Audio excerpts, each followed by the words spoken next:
Okay. Hi. Nice to see you all again. Okay. Ayo. Let me share this first.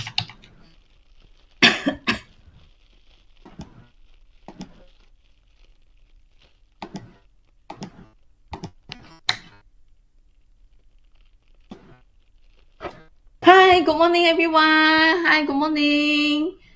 Nice to see you all again. Today we will go for introductions to data analysis 1. Why I put 1 here? Because we will have 2, 3, 4 later on. I believe today's is with 3 hours. Not much thing I can share with you, but however, we go slowly to learn all the methods in statistic. Hopefully, these all methods can help you in your research later. Okay, so are you ready for our introductions to data analysis 1 workshop today? Hopefully you're excited to looking forward for this workshop sharing. Okay, first of all, I will hope that you all can go to the link here. Okay, the link I already share in the chat box. You click on the link and download all the workshop materials that we will use later on. Okay, can you go to the link right now and download all the things? Okay, in the link here, in the link, what you can see.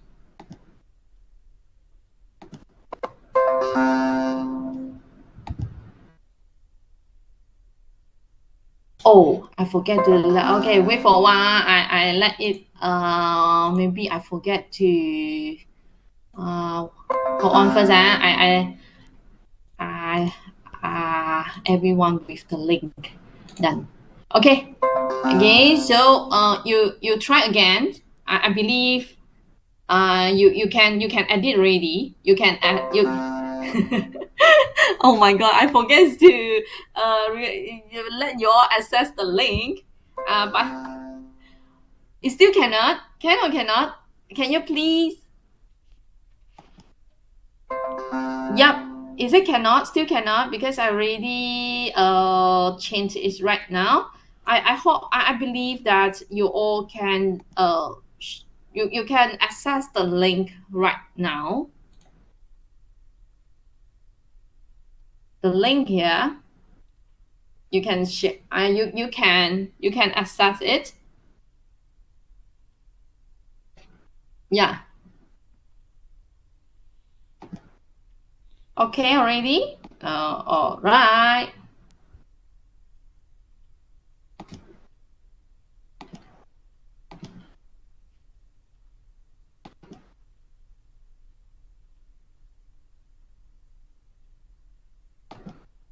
Okay. In the link. Okay, you can see in the link here, we have a few things. All right. So first thing, if you already have SPSS in your device, either laptop or whatever, you already have the SPSS software. So the second one, IBM SPSS V27 USM, no needs to download. Okay, another thing is today I will introduce to use another software is called Minitab.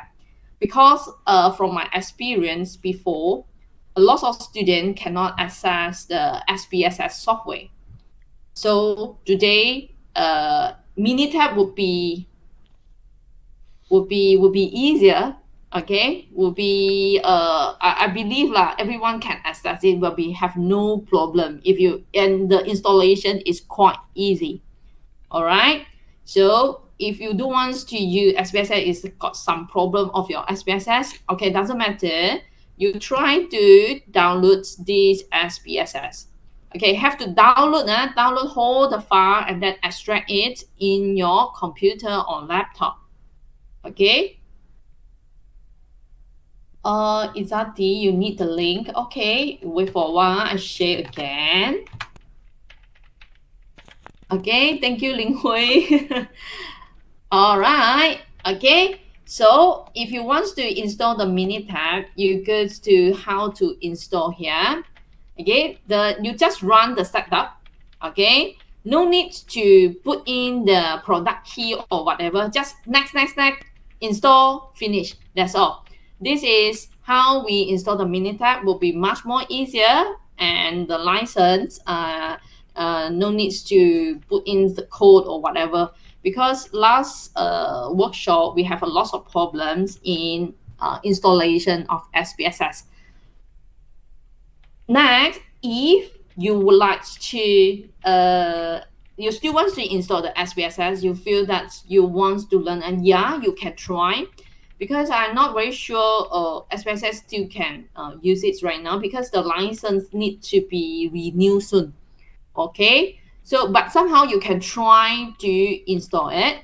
Okay, I put the guideline how to install the SPSS here. Okay, the link here will be changed already, will be the new one. Today I give it to you right now. It's no longer this link anymore. Okay, not this link anymore. I changed the link already, so you use the link for today one. Okay, you follow the step by step given in the slide here. I believe you can install the SPSS. Okay, so do you have any question?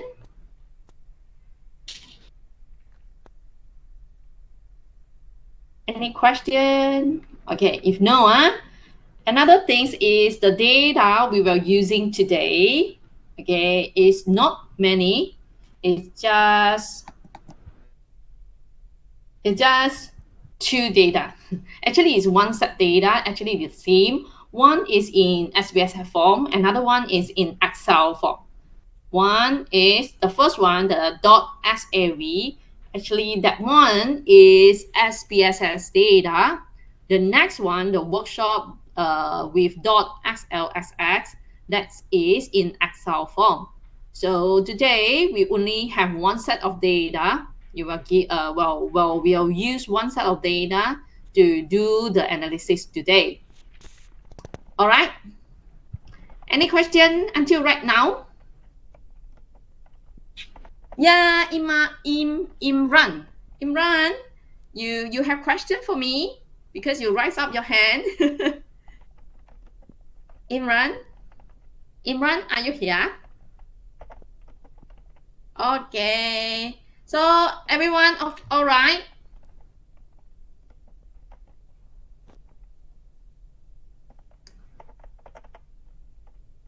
If no problem, yeah, Imran, do you have any question? Because you raise up your hand. If not, then maybe you can delete the you can code still is not helpful. Code is not helpful.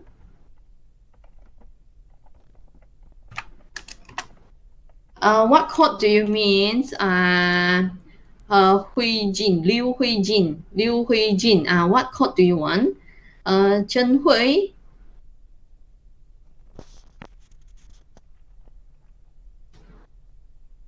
Chen Hui, the link is already shared for you. Yeah, Huijin, you means the SPSS code, is it?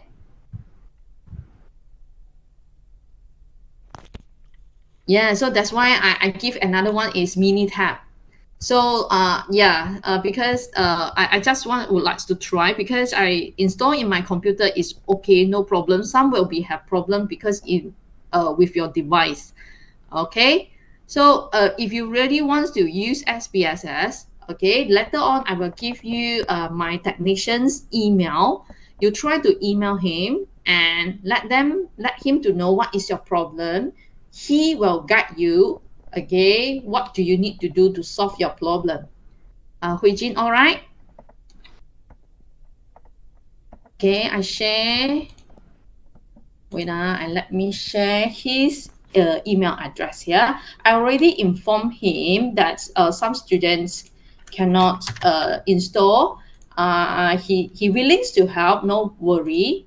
You just email to him, and he will help you. Is that all right? Okay.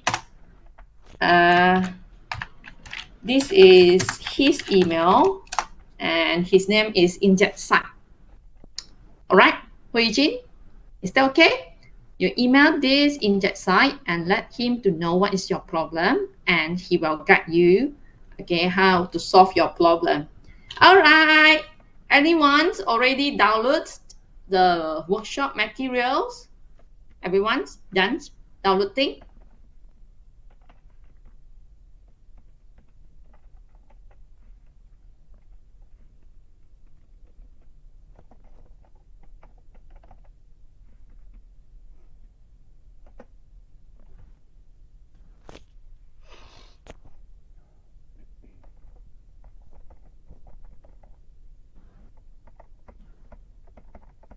Okay. Yes, Minitab. Ahmed, do you have problems to install the Minitab? The Minitab no need the code. You go to, please read. Oh, where is it? For Minitab, okay, it's very simple. The installation very simple. You just run and then set up, and you put next, next, next, and then when they ask you to give the product key, then no need, you just install. Oh, great, already done, huh? Okay, great. Then later on, you can experience how to use the Minitab, okay, instead of using SPSS. So although your SPSS cannot run, but Minitab is another optional. Doctor, I have, do I need to? Oh, no need, no need, no need. Maza, you have the SPSS version 23. I still can go use it. No problem. How can we set the data? How can we? Oh, later on, Ahmed, no worry. Okay, I will let you know what we will do today, one step by step. All right, Ahmed? Okay. So, any question? No, right? Wait, for those who are late. Well, Dr. Pham, my name is Amos. How can we download this one, Minitab version 17.1? Oh, okay. You go to the link given here. Can you see the link in the chat box? Okay, you go to the link, you will get this folder. Okay, in the folder here, we have SPSS 27, we have Minitab. So you can click on the Minitab and download this folder to your device, either laptop, computer, desktop, okay, your notebook. Okay, just download a whole folder to your device. And after that, you click on this folder, there will how to install. Okay, it's very simple. You just click on the F4 Minitab 17 setup. Next, then they ask you for product key. You just empty it. Then you put next, install, finish. It just take a few minutes, less than 5 minutes. Then you can install your Minitab. Okay, do anyone to have problems with installations about the software, statistical software? Please do let me know now.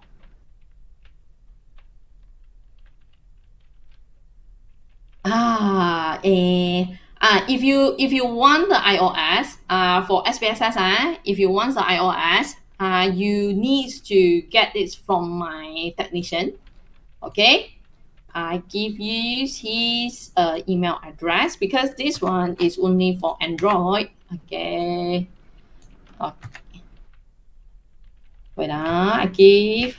Well, Dr. Pham, this one that you shared with all of us here is for Android. Wait, the Google Drive one?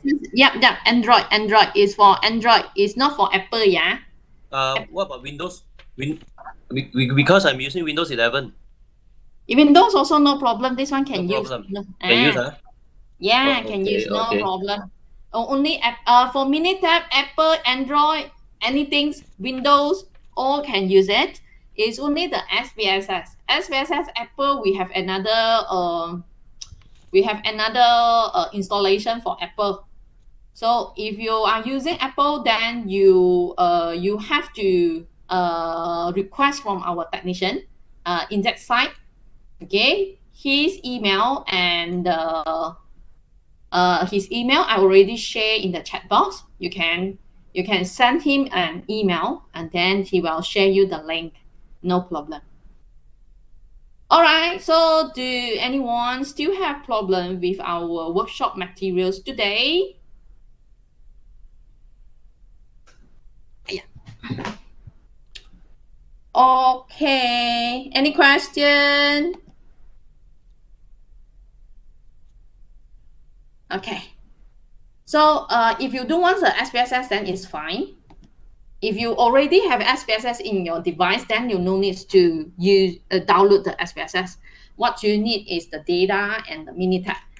Okay, because sometimes the SPSS is need the license or whatever, you cannot do the analysis already. You are frustrated. Oh, don't be like that. We have another alternative.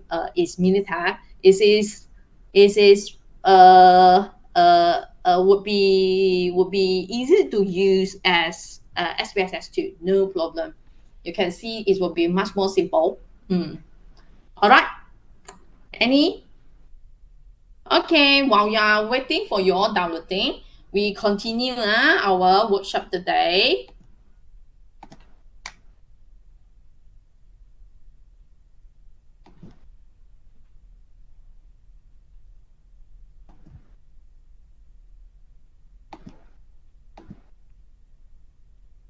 Okay, let me share my screen.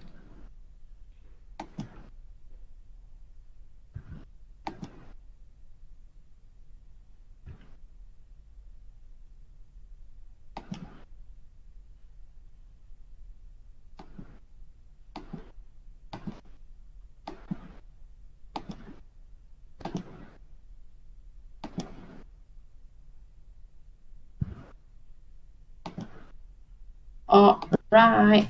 Okay.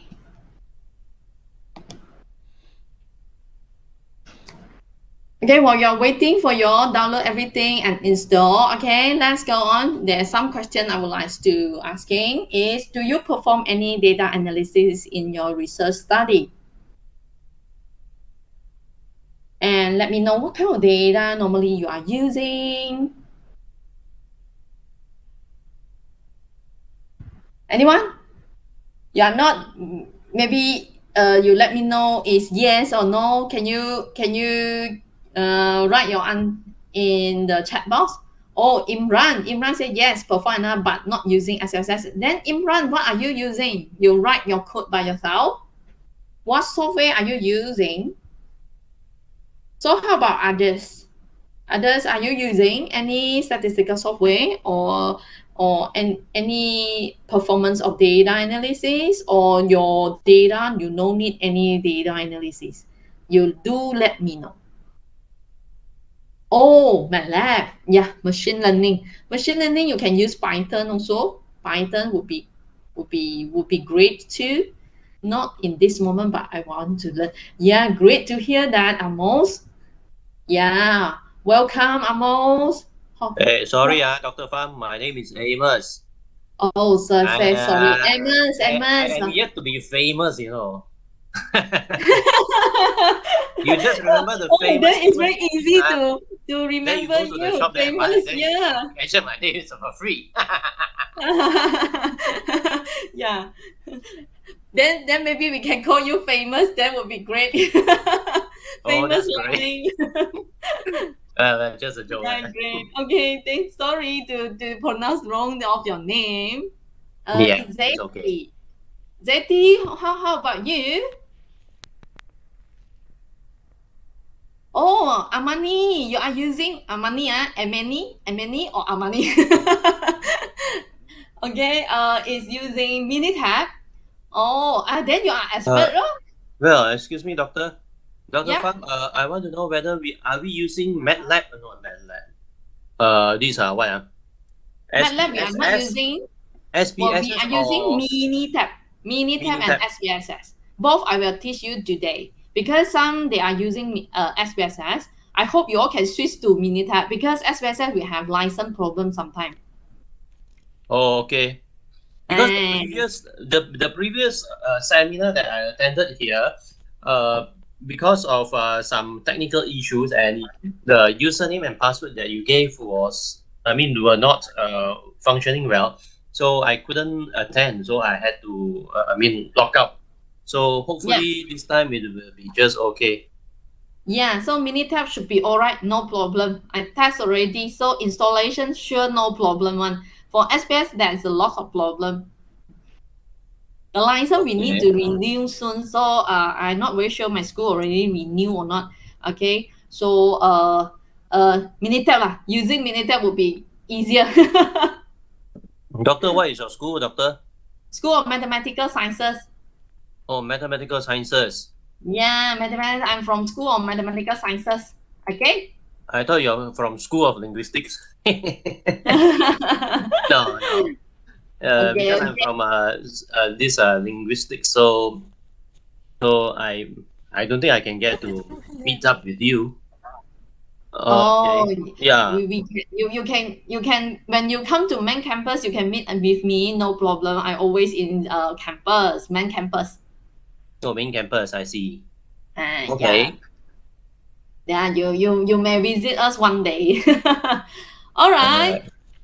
Okay, so I just found that most of students here not much using data analysis in your research study. Okay, it doesn't matter. Today workshop, I will go very slow to hope that make sure you all that understand what you need to do next. Okay, when you have the data, what will you perform? What kind of data you need to do? Okay, so we will go very slow today. Okay, first of all, what is statistic? So any idea about what is statistic? So when we're talking about perform, you would like to do the data analysis or whatever, you have to think about this is statistic, is it? But what is statistic? Anyone? What is statistic? What is statistic? Anyone know? So normally when you read some news or whatever, they give you some figure, right? Not so we experienced the COVID-19 past 3 years and past 2 years. Every day, you will find that the newspaper or whatever they give you the total number of confirmed cases, right? Not so this actually the number there actually is called statistic. And then what else is statistic? The graph, sometimes they will say, oh, the graph going up already, or tend to increasing, or the number of cases tend to increasing. Everyone, please put on your mask, don't go out, stay at home. I'll still remember. Okay, so what is statistic here? What is the meaning of the statistic here? Okay, actually, when we do some, when we want to do some study, let's say you want to know how many cases, COVID cases today, what do you need to do? You have to do data collection, correct not? You have to go to each of the hospital or our MySejahtera, still remember? Our MySejahtera, if you get positive, you confirm you are positive, okay? The MySejahtera, there will be record, oh, we have one more cases or we have one more case here. So first of all is data collection. Okay, next, when you do the data already, you collect one today, KL one case, Penang one case, or whatever. So you combine all the data together already. What do you need to do? You need to do analysis. Okay, so for COVID cases, we total up the number of cases that is called analysis also. Okay, or you can plot the graph. You can plot the graph. After you plot the graph, you know the number of the cases already.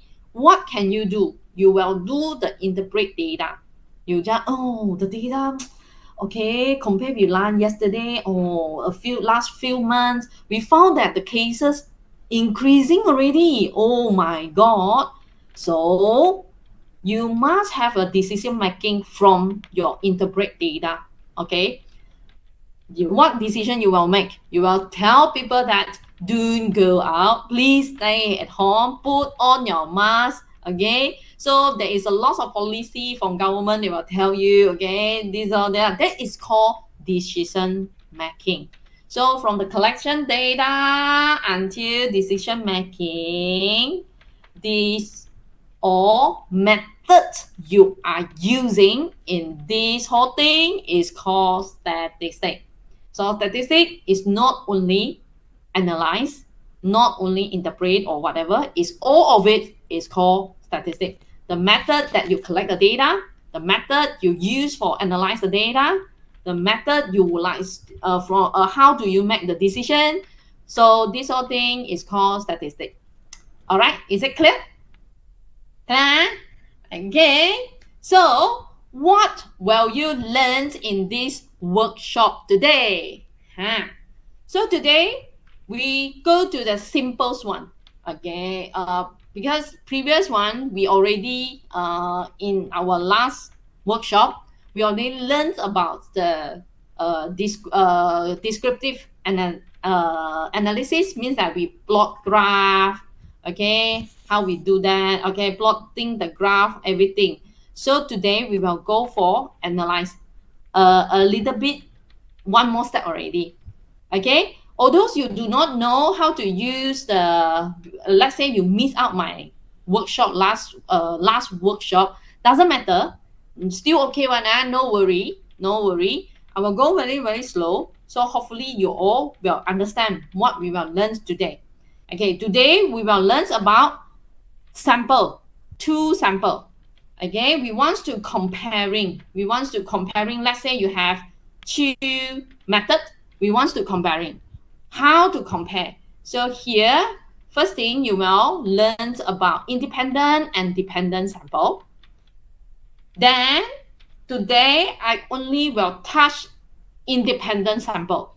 Dependent sample I will leave it to next workshop. Okay, today we only go for independent sample, and dependent will go for next one. All right, and here we will have a lot of practical experience with hand-on exercise. Okay, after that you will know how to interpret from the output that you get from our statistical software, Minitab or SPSS. Okay, clear? So today, what do you learn? You will learn about independent sample and what kind of analysis we can use to do for this independent data. All right, let's go. So normally, we have the comparing for two populations. We want to comparing two population. Let's say you have female and male. We would like to know the IQ score for male is higher or the male is higher. Okay, this is called comparing. So when we comparing, right, when we collect the data, we either collect independent samples and dependent sample. I believe lots of students right now were asking me, what is independent sample? What is dependent sample? What? Got some sort like that, right? Correct not? I believe there's a lot of question mark on your mind already. Compare lah. Then why so we need this all thing? Okay, later on I will let you know why we have this. Okay, first of all, what is independent and dependent sample? What is independent and dependent sample? The independent sample is the sample 1 and sample 2 are not related. Not related. Not related here means what? Means that when you choose the sample 1, it's not affect you to choose the element in sample 2. Okay, again, let's say you choose someone in sample 1 already, it will not affect the decisions of choosing the sample 2, the element in sample 2. Okay, this is called independent. Sample 1, sample 1 sample 2, sample 2. Okay, very easy one is sample 1 and sample 2 is different people, different things, okay? Let's say you would like to, let's say just now female and male. So it will be not affect. So female is one group, male is one group. It will not affect you like you choose this female, you must choose that male or that is not is affected already. Then this is not independent. Independent means is will not affect or not related, okay, on your choosing in your sample. Then this will be independent. How about dependent? Dependent will be another way around. Another way around is if you choose the sample 1, this element in your sample 1, or it will affect you to choose in sample 2. So for example, you choose this guy, you must choose that guy. Okay. Oh, I'm so sorry. Okay, you must choose that one. It's not, it cannot like you choose this A, you choose A already. Your sample 2, you cannot simply choose already. You must choose A1. Okay, you choose A in sample 1. Sample 2, you must choose A1. Okay, then this is called connected and related. So it will affect you, the decision, what you need to choose in sample 2. Then this is called dependent sample. Okay, this is very, very important. Dr. Pham, Yes. Dr. Pham, I still don't get what you mean over here, because from what I read, independent samples, which means that they are not the two samples are not interrelated. So so over here, any examples or any better examples that you can share with all of us regarding whether they are related? Yeah. How, in what kind of research that it is related and not related? Can you please go more in depth? Thank you. Yes, yes. Wait, okay. Okay. So we will have this one.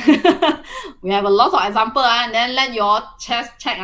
So again, you have to think about it already. Sample 1 and sample 2 is cannot related. Okay.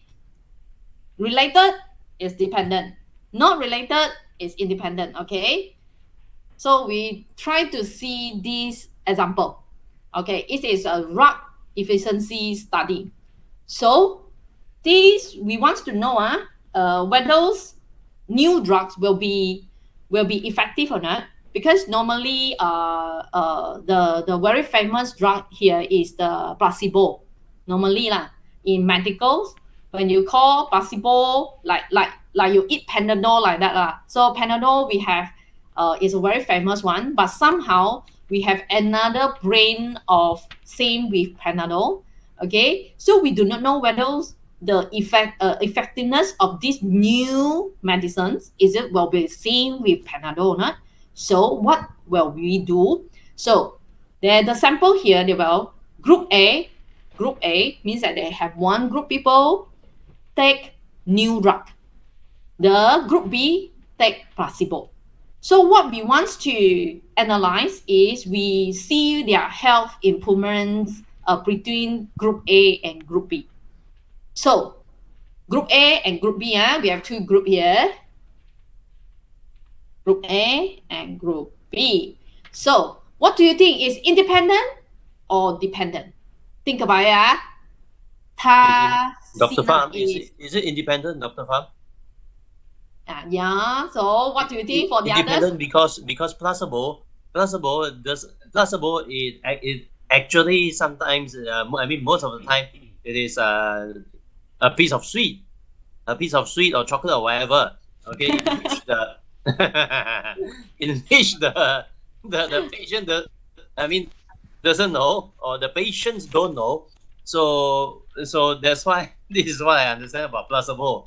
It is about the psychology and the mentality of the people or the participants in group B to feel that, wow, after taking this placebo, actually it works. But actually it is not a drug at all. Am I right or Yeah, not? lah, yeah, lah. But in for our statistician, right, we do not know what is that, but we put a new drugs and placebo, like let's say in your medicine, right? The new drugs Uh-huh. and placebo, they put a little bit in the medicine, so that's why we put the name as new drugs and placebo. We are not say it's a candy or whatever. We actually we want to compare lah, like just now I say like Panadol or whatever. So normally in our example, we just put placebo because I'm not in this field, you know. You're not in this field. Oh, I see. Yeah, I'm Okay. not in this field, and then my study is not in drug or whatever. But for my understanding, is maybe the use is in the drug or whatever. Oh, I see. My purpose here is to let you know when you have this kind of data, is it independent or dependent? This is very important. This is the first step. Okay, understand. Okay. Mm. Tasina, why do you think this is dependent? Because I must say this is independent. What do you all think is independent or dependent? Maybe you all can write your answer in the chat box and let me know. Well, What do you think? I chose dependent because we are going to compare the two sets of data, and Yeah. one result will be compared with another. So I thought it's dependent. You call it dependent. Okay. Again, we want to think about it. What is independent? What is dependent? First of all, if we say that we choose the sample one and sample two is not related, means that you choose someone in your sample one is will be not affect someone you will not affect you choose someone in your sample two, and this is called independent. If dependent, let's say you choose this one A1, you must choose this one A2. Okay, you must choose.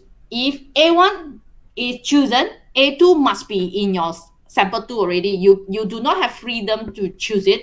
Then this is called dependent. Okay, let's look at this example. Okay, we have group A and group B. So group A and B. Okay, someone's in your group A. Okay, you choose A1, A2. Okay, you choose A4, let's say. Here, is it must choose B1? Not necessary, isn't it? As long as he is using placebo, he can be in our group B. Group A is someone in using the new drugs one. Okay, then it's a different people, you know. So actually, this is called independent sample, because someone in using the new drugs A can be anyone. Someone's using the placebo can be anyone. So for those who are using placebo, it can be in our group B. Someone's in using the new drugs, it can be in our group A. So it's not related. So this is called independent.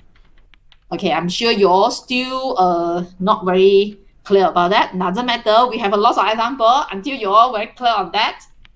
Okay, next one. It's called weight loss study. Okay, here we want to see we have a diet program. We want to know whether this diet program is it effective or not. So we have the participant before and after. We have two set of data, before and after. So before we goes to have their weight measure. After we have another weight measure, and then we compare. Then we will know that if the diet program is successful, we can check from their weight measurement. Okay, so we will know whether it is effectiveness or not effectiveness. So what do you think? Is it dependent or independent? Oh, you're very smart already. Okay, know already. Yes, this is dependent. Why this is dependent? Because before and after, it must be same people, right? So the sample one is before. Sample two is after. So someone in your sample one before, it must be chosen in your after already. So you have no freedom to choose anyone is after. Okay, cannot. So let's say a lot of people going for this diet program, but not everyone's in one willing to join your study. So if You want this this A, okay, in the study already, you get the before measurement, you must get the after measurement also. If not, then how do you get the diet program? Is it effectiveness or not? So this is related data. So when it is related already, then we are calling it as dependent sample. Is it okay? Understand or not? Yes. Can do you have any idea? Oh, clear? Can? Okay. We do more exercise then before we go for next one. Okay, we go for next one. Okay, we have another one is our customer. Okay, website design company. They would like to check the customer satisfactions level, whether they are happy with your service or not. Okay, so we have the design before and after. So what do you think? The survey conducted. So yeah, so this is also dependent data, because why? You have before and after, you cannot different people already, you must from the same people. Okay, so from the same people, then it is dependent sample. All right. Okay, how about this one? Gender comparisons in salary. Okay, let's say we would like to know whether right now we are saying equality in gender, gender equality. So we would like to know whether our salaries for female and male would be the same or not same. We would like to compare. Okay, so what do you think? Is it independent or dependent? What do you think? Independent? You sure? Independent? Independent? Sure, independent? Yes, it is independent. Because why? Because female, you can simply choose any female. Any male group, you can simply choose. It will be not affected. It's not like you must choose this female, you must choose that male. No, okay? It's just freedom, okay? Any female group, you can choose 10 of that. And then in the male group, you can choose 10 of it. So this is called independent. Okay, easy, right? Okay, how about this? Test score improvement. So here we would like to know they have improved or not. Okay, after we have the additional tutorial. Okay, so what we will do, we will give a pre-test and post-test for the student. So for the student, so here, yeah, you're all very smart already. You're all very smart. Oh, yes, this is dependent. So the pre-test and post-test must be same student grade. No, you cannot simply choose. Dependent and independent variable. Oh, Mazda. Mazda. Is it? Am I read your name correct? Yeah. Okay. Independent variable and independent sample different. Okay. Different, So here we are talking about sample. We are not talking about variable. This is sample. How do you conduct the sample? How do you collect the data? Okay. Okay. So the variable is what kind of data you are collecting that is called variable. What do you want to interested to know? So for example, this one, what kind of variable we can have would be their test score. Test score is your variable. Understand?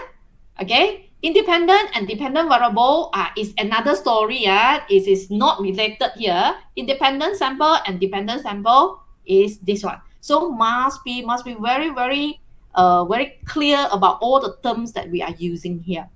What's the difference between sample and variable? Okay, sample here is, let's say we have two group of sample like this one. Just now here we have two group, pre-test and post-test, right? So sample here, the first sample is your pre-test score. Second sample will be post-test score. This is called sample. Okay? sample. So two sample here, before and after. Let's say for this one, your sample will be male and female here. We have in your sample here is a male and female. So we choose 10 female and 10 male. This is called sample. The variables here can be gender. Gender is your male and female. Your salary, your how much the salary given by the company, that is called variable. Variable can be anything that you are interested to study. Okay, so you can study why these people are very high salary or whatever. So you can say that, oh, you can get another variable is called education level. So this is called variable. Understand? So not necessary like must be, how to say, the variable is anything you are love to study on, that is called variable. Okay, sample here different. Sample here is the things that you want to collect from. Let's say the sample, the population is in Malaysia. Population here, Malaysia. So let's say just now we have a company. A company is your population. So where this sample will collect from this company. Okay, so here you can go for department A, department B, get the sample from there. Okay, get a lot of people and then you get the data. Okay, so that is called sample. How do you choose the sample? Is it A will be, let's say male, right? This A can be male, can be female. A can be male and female. So A here is your sample. Okay, sample. One of the data in your sample. Okay, in this sample A, right? This data A can have a lot of variable. It can be gender, male and female. Must have lah, because you want to check comparison males and female. Impossible you don't want to collect the male and female gender as your variable. Impossible one. Okay. Another one is your salary. Another one you can see their education level. Another one you want to know what is the background of their family. Okay, can also. And then maybe you can see what type of school they are going. Okay, they are going for sekolah kebangsaan, independent school, or whatever, international school. Oh, this is all very, age also is a variable. So the data here is the sample, the data, okay, the data in your sample can have a lot of variable. Means that the characteristics of the data. So what do you want? Like that. Can understand? So variable can be any characters that you are interested to study, then it would be your variable. But somehow you must have a lot, because let's say you say, this A can be a lot of things. You can, like just now I say, can be you can see is it male, this is this, there has a lot. But is it all the characters you are helpful in your study? This is another story. So first of all, you must think about it. What sample do you want to collect first? And then next thing, what kind of variable you would like to study on? This is next thing. Okay, understand? Clear? Okay. We go on. We go on. Last one. Okay, how about this one?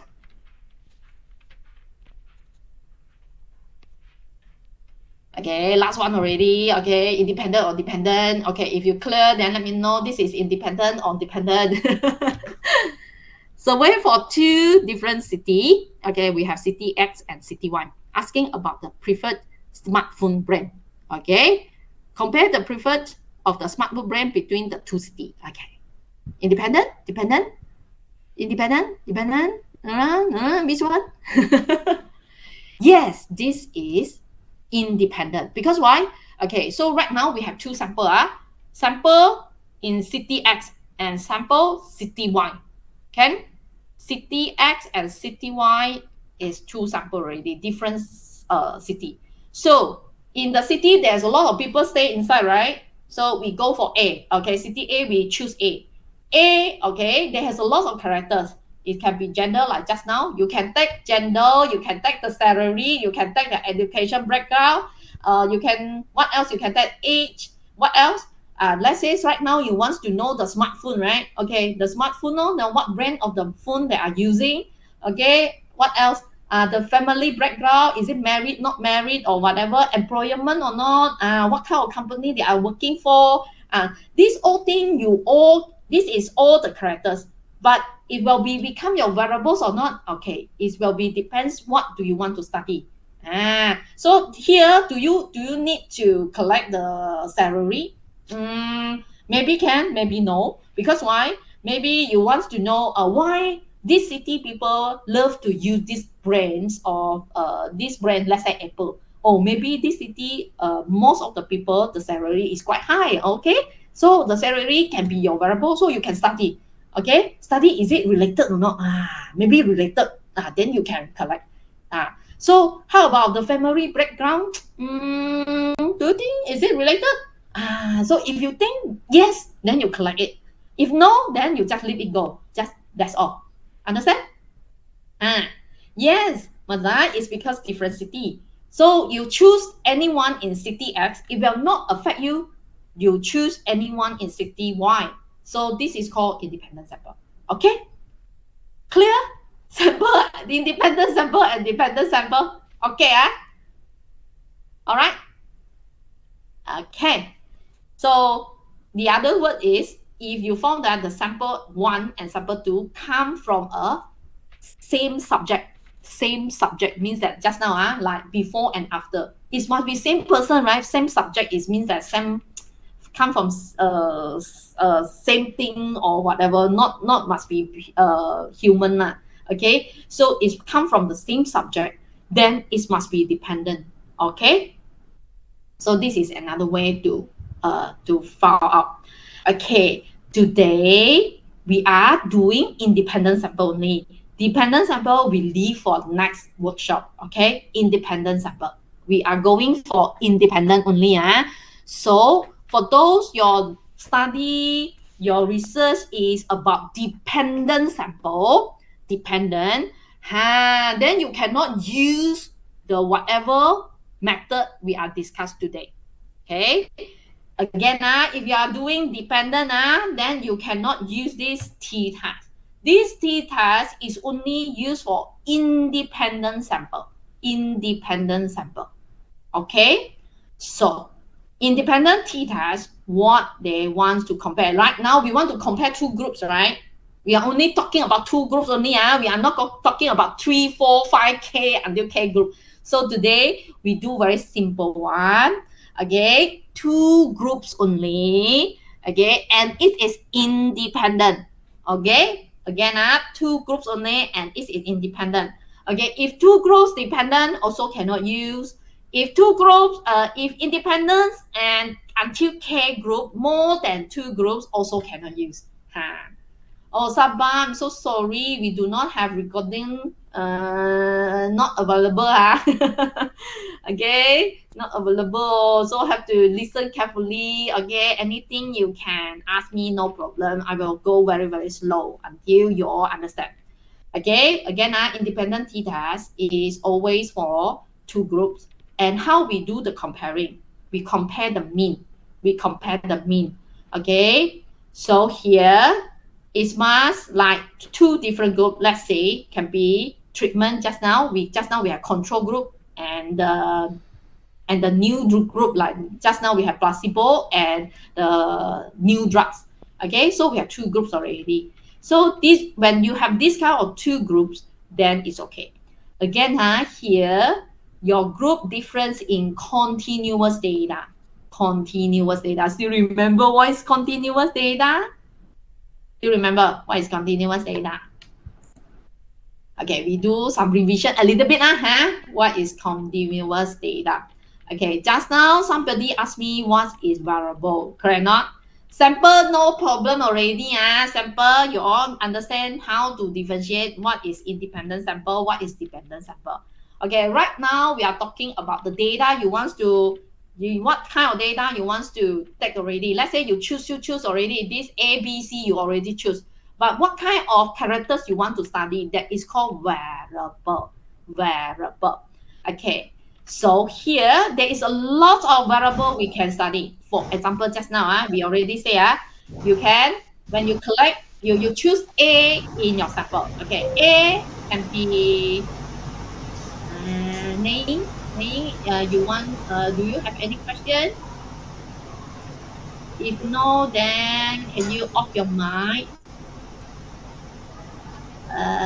Name. Maybe I have. Okay. So again, so just now we choose a person. Let's say just now you put the sample, right? Okay, these are that all. Okay, sample A and sample B. Like just now, city X and city Y. You cannot. You just simply choose someone stay in city X and someone stay in city Y. Okay. So this A, let's say you choose A in city X. What do you interesting to look at this city X? The first thing, maybe you can see, wow, how many cars he has. Or maybe you can see how many house he has. He own how many house. You can also, no problem. Maybe you can check, find their height, their weight, their age. Correct? Not? A lot of things you can see. Like just now we can say, you can look at it, what kind of education they follow before. What is education level until even university, SPM level, secondary school level, diploma level, or PhD level. Okay, we have a lot of, right? So that is called variable. So variable here we have two types. Okay, two types are quantitative and qualitative. But normally, you all looking for quantitative if you call it as numerical. And qualitative, normally you call it as categorical. Okay, numerical here we have two types. Okay, one is discrete, another one is continuous. Okay, what's the difference between numerical and category? Numerical means that the data is in number. The number, then numerical. If not number, category. Very easy. Okay, just now we are talking about education level. What do you think? Education level, numerical or categorical? Anyone? Numerical or categorical? Can you write your answer in the chat box? Yes, it's categorical. Yes. So because why? Because it will be not in number, right? Okay, will be categorical. So if you would like to have like look at their age or whatever, that will be continuous. Okay, so will be number like age, we can put 33, 32 is numbers already, then is numerical. Yes, Mazda, you are right. If it is in the words, it's categorical. Definitely it's like that. If in number, numerical. So in our variable, there is only two types. Number or not number. Like that. Easier for you all. Okay, number and not number. Okay, here for number we have two types. One is discrete and one is continuous. What is meaning of discrete and continuous here? Okay, discrete is means that it cannot take decimal place. Let's say number of car. Can you have 5.5 car? Definitely cannot one. Or 2.3 car. Then how do you get the 2.3 car? So this cannot in decimal place, the measurement cannot in decimal place, then this is called discrete. If it is can decimal place, continuous, that is very easy, correct not? Okay, some students were asking me, age, but age, my collecting data, normally we will not say 23 years old and 4 months. Normally, when we collect the data, will be 23 years old, 33 years old, or 45 years old. We will not say 45 years old and 3 months and 1 day, some sort like that. We will not that's correct not. But somehow you must look at the variable itself. The variable, let's say the age, you have to think about it. Is it the age can take as can measure in decimal place or not? If yes, then it will be continuous. Like test score, your teacher will always give you 88.5 marks. Impossible. Normally we will put 88% or whatever percent. But however, naturally this number can this variable can in decimal place or not. If yes, then it's continuous. Okay, the number of cars definitely cannot. Okay, definitely cannot one. Or that in nature is really cannot in decimal place. Then we will group it in this group. All right. So how about the categorical data is mostly is number, is words. Okay, for example, just now the gender lah, car colors, hair colors lah, your car types, okay, type of car, maybe a Proton or Lamborghini, Ferrari or whatever. Okay, so that is called nominal data. Nominal data is means that it cannot sorting, it cannot sort. Okay, if it is cannot do sorting, it's called ordinal. Ordinal. Ordinal means that you can order. Okay, for example, alphabet letter. Our letter here, A B C D E F G. Okay, then we can do the ranking, right? Like A first until B until C. Everybody know must be like that. We cannot like A normally we will say is the best one. F is will be the weak one. We will not say A, F is the very best one because in our logical thinking that A would be the good. Okay. So, sorry, I have to. Okay, so sorry. Okay, so here ordinal data actually is something that you can sorting. Then it's ordinal. But most of the data is nominal for categorical data, nominal. Okay, so some variable is can be categorical and can be numerical. It's up to you how do you collect the data. For example, test score. Test score, you can give numerical data, means that you give the marks for the test score, like 72%, 58%, 5 marks, 3 marks, 2 marks. Or you straight away give A, B, C, D. This student very good. I can give A. Like let's say this A say you really read, okay, very good, then you give B. Okay, this okay, wow, very excellent, then give A plus. Okay, this is when you have like this, then we will call it categorical the data. So sometimes, right, the variables again is still look at how do you collect the data. Okay, it's not like let's say it must be categorical or it must be numerical, not necessary. It depends to you what data do you collect. Okay, so for example, another example is your Likert scale. Likert scale. So maybe some of you from social science, you all do a lot of survey form or whatever. So you all love to do the Likert scale. Okay, for me, the definition for Likert scale is very, very important. Okay, so for example, if you categorize them, for example, 1 is very good, B is good, 3 is neutral, 4 here is weak, 5 is very weak. Okay, so here 1, 2, 3, 4. Can I put? Do I need to put 1, 2, 3, 4? Do you have to think about it? Can I put A, B, C, D? Yes, also, right? So if it is like that, I will say that this data is categorical, it's not numerical. Okay, so numerical is some sort like rating. Okay, please rate the service giving to you. Okay, 1 is very very weak, 10 is very good. Okay, so when you do rating already, for me, I think this is numerical. Okay, so because just now you put 1 is good. Okay, when you say 1 is good, 1 here actually is not a measurement for good, you know. Okay, so 1 is just an indicator for good, so it's not a measurement.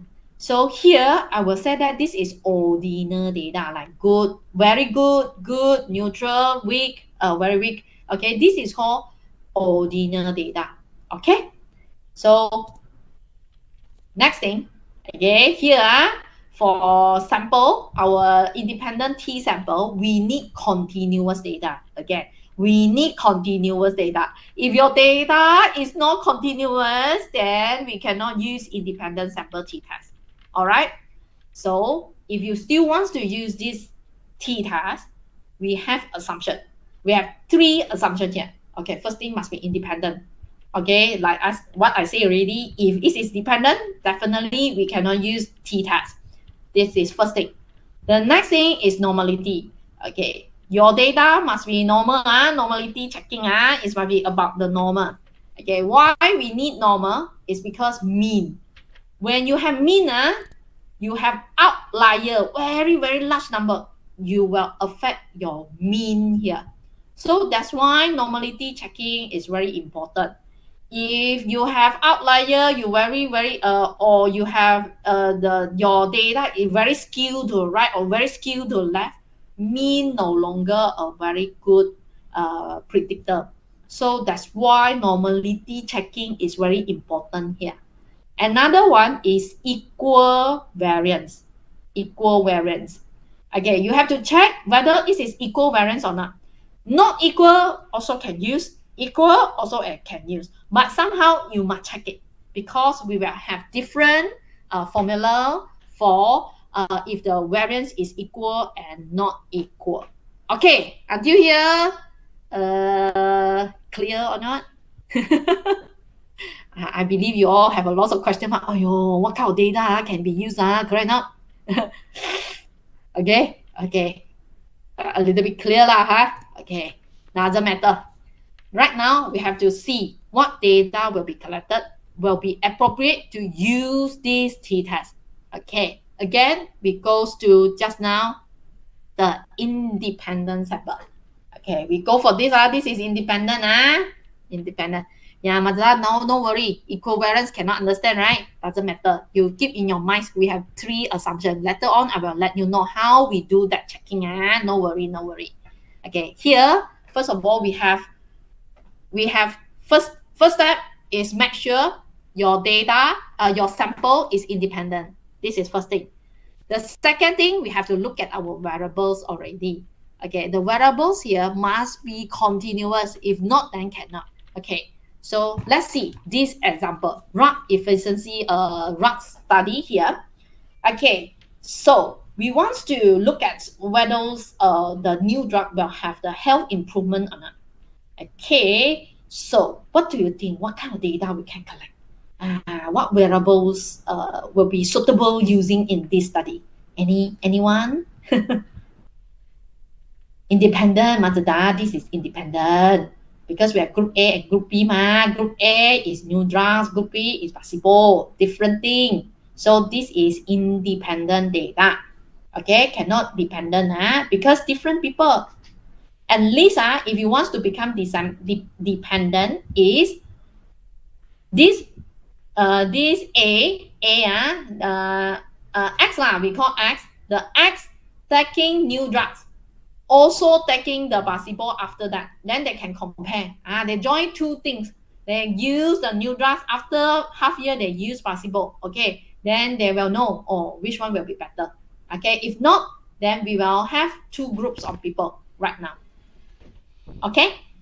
So what kind of data, what kind of variable you think is suitable using in this study? Any? Okay.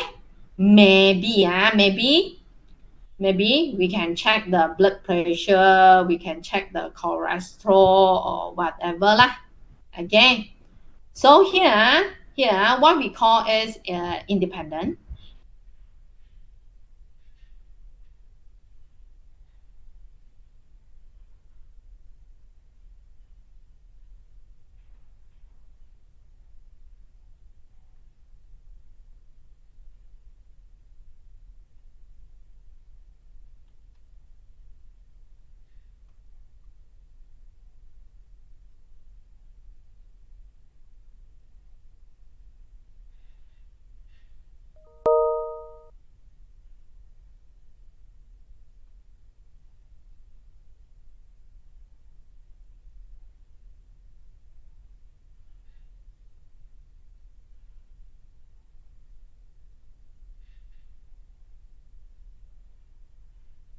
Using the new drugs.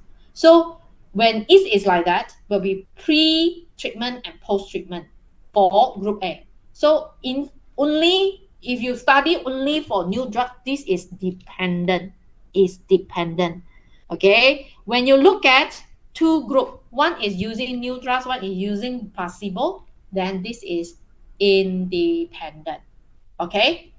So here, what data we can here using is your blood pressure, cholesterol level. Okay. Means that it is continuous data. Continuous data. When it is continuous data, okay, because we can find you can see before and after the blood pressure. Is it how many difference? Okay, and then another group B, you also do that. So you can see the blood pressure already. Okay, is it normal or not normal after they have the treatment? So here you can, when you want to compare it, okay, you can use our independent sample t-test. Independent sample t-test or Mann-Whitney U-test. Mann-Whitney U-test is another test. Okay. So today we only touch for independent sample t-test. Mann-Whitney U-test is a non-parametric test. It also test for independent. So here I would like to let you all know this world is not only t-test. We have a lot of tests. Okay. So today we do a very simple one. Everybody will use it. It's called the very, very famous one. It's called independent sample t-test. All right. Okay. Okay. Then how about this? Gender comparisons in salary.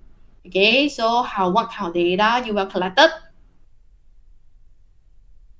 What kind of data you will collected? Any? Yes, Tassina, continuous, which is your salary information, isn't it? There must be very, very the main variables must be your salary. For the others are education background or whatever you have or you don't have, doesn't matter. But the salary must have first. Okay, the primary study right now, we want to see whether there are differences between male or female. After you found that there is a difference, then we just further investigation why it will have a different. Then after that you can think about others variable, for example education background, family background, for the others characters you would like to put in. Okay, so if not, then will be not. Afifa. Okay, categorical, yes. But somehow, sometimes we will say more than your survey, right? If you put more than how many thousand? 20,000, okay, more than 20,000, one category. Then more than 10,000 to 20,000, okay, then another category. Then you will collect categorical data. It's up to you. So here, if I would like to get the exactly what is the salary amount, then this is continuous. If you collect that kind of data, then we can use sample t-test. If you are not collect that kind of data like Afifa, you would like to collect categorical data, then you cannot use t-test. Understand? All right. Okay. Okay. Last one is the smartphone. How about this? What kind of data that we can have? We would like to compare the smartphone brain. So smartphone brain here would be, yes, it's independent sample. Then how about our variables? Is continuous variables or categorical data? Yeah, it's because the brain name, right? Brain name, we cannot have measurement. So definitely we cannot get the numerical data. Very, very obvious. This data would be categorical data. Yes. Nominal, my dear. Nominal. Ordinal means that you can order it. But somehow we cannot order your smartphone, right?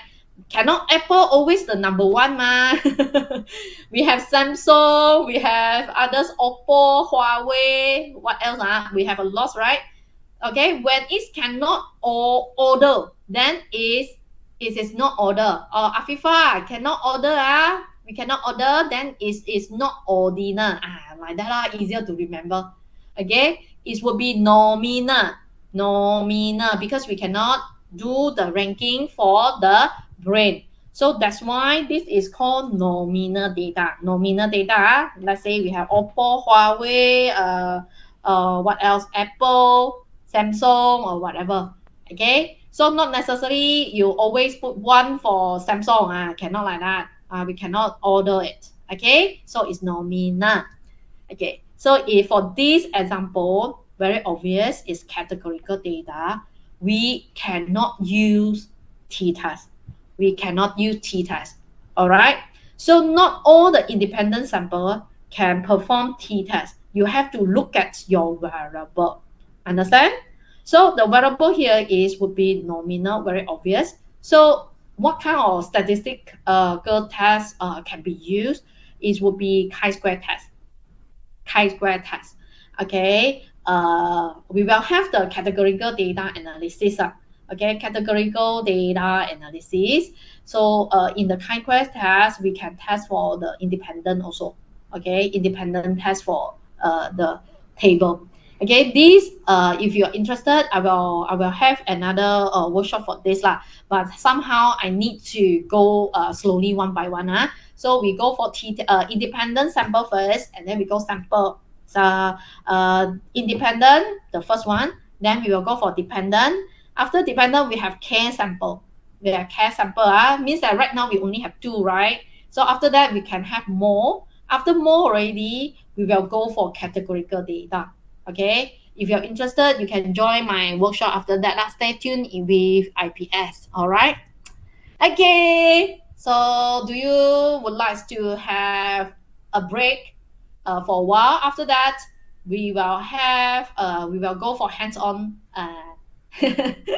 Too many information in your brain already, right? Okay, we take break for a while, and then after that, please come back at right now 10:48. Please come back at 11 a.m. We will start with our hands-on, how to deal with these all data. Is that okay? All right. See you at 11. Please come back at 11. We have about 10 minutes break.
Welcome back. Oh, there is Luigi. Okay. Oh, thank you, Tasina, helping me to answer Luigi question. Thank you very much. Yeah, Vicky, you just send to Injet site. He will help you to solve your problem for the installation of SPSS. Okay, so let's continue.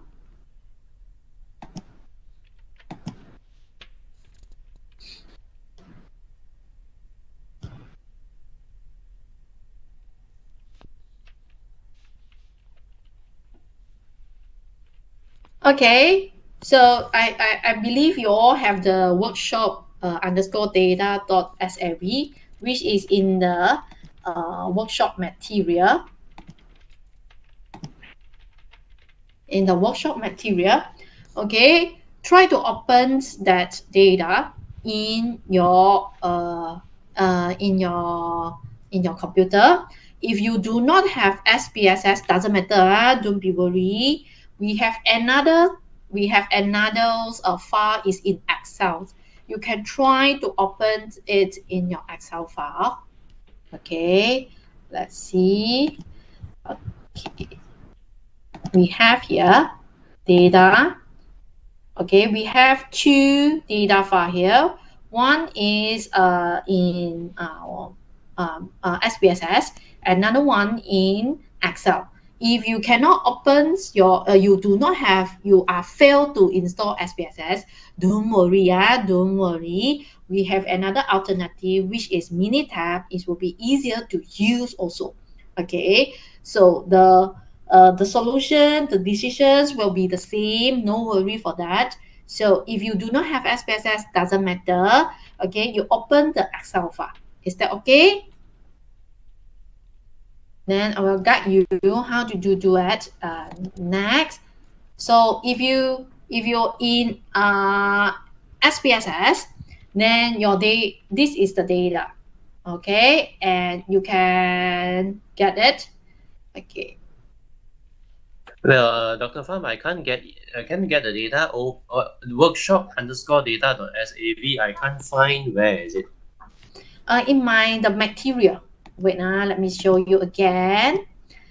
In just now, my the link that I share with you all, there is a data folder. You just click on it. There is two files here. Do you download it? One is workshop data in Excel file. Another one is SPSS statistic Yes. data document. So which one? Yes. Excel. If you have SPSS, then you can open SPSS because we need to both. I will teach you both. No, SPSS can't run on my laptop. It requires Okay, then never mind. Then you use the Excel file. Okay. You Excel open. file. So how, doctor? Use Minitab to open Excel file. Okay. Oh no, you just open in Excel. Then I teach you how to use transfer to Minitab. Very easy one. Oh, I see. Okay. Thank you. So no worry. So the most important thing is you must ready for your Excel file and your SPSS file. Okay.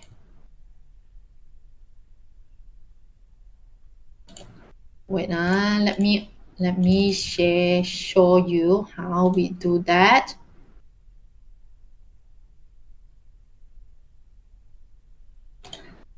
All right. So everyone's already open and let me know if you have ready for that. The data is ready, then we can continue.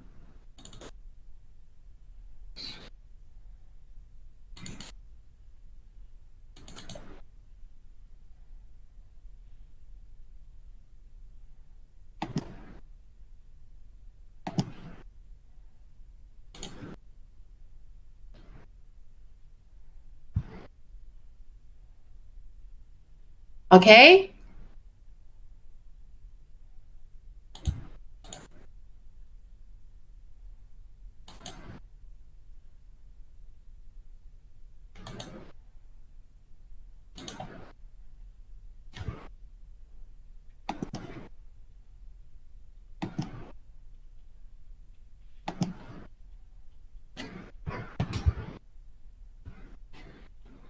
All right.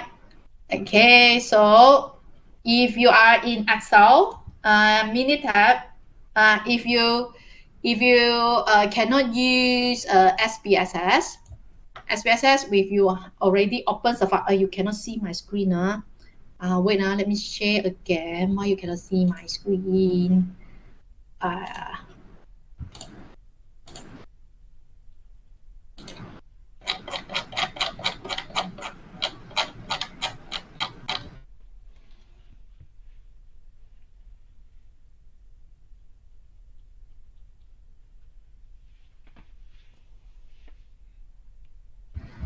Hold on, let me give me a minute. We are here already. Okay, let me share my file.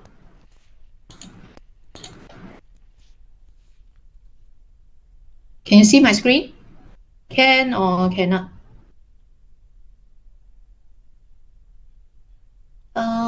Yeah, why cannot? Dr. Pham cannot see Dr. Pham. Yeah. Wait, yo, very kanchong wait why cannot see one Relax. Wait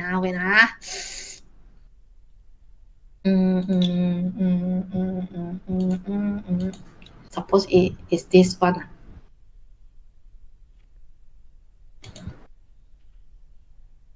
I think it's this one.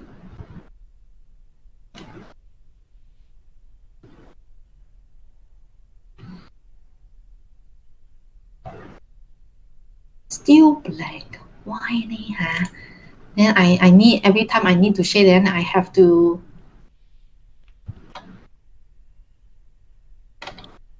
Dr. Pham, are you using 2 monitors or 3 monitors? Yes. Okay, because this is what I experienced before while teaching my students. Detach one monitor from your laptop and everything will be just okay. Oh, okay. Yes. I try to share. I try. Try and see. Can. Oh no, it cannot. Doesn't matter. Doesn't matter. I know what happened already. Maybe it's because. Never mind. I log out this one and I join back. Okay, doesn't matter. While waiting for my sharing here, don't waste our time. We go for here first. Okay.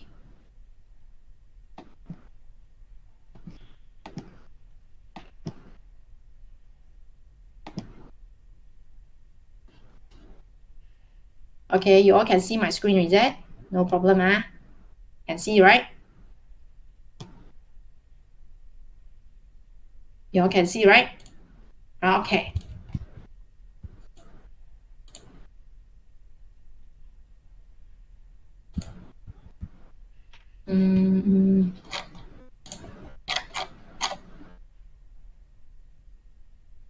Okay, so you have to open the file workshop underscore data dot sav.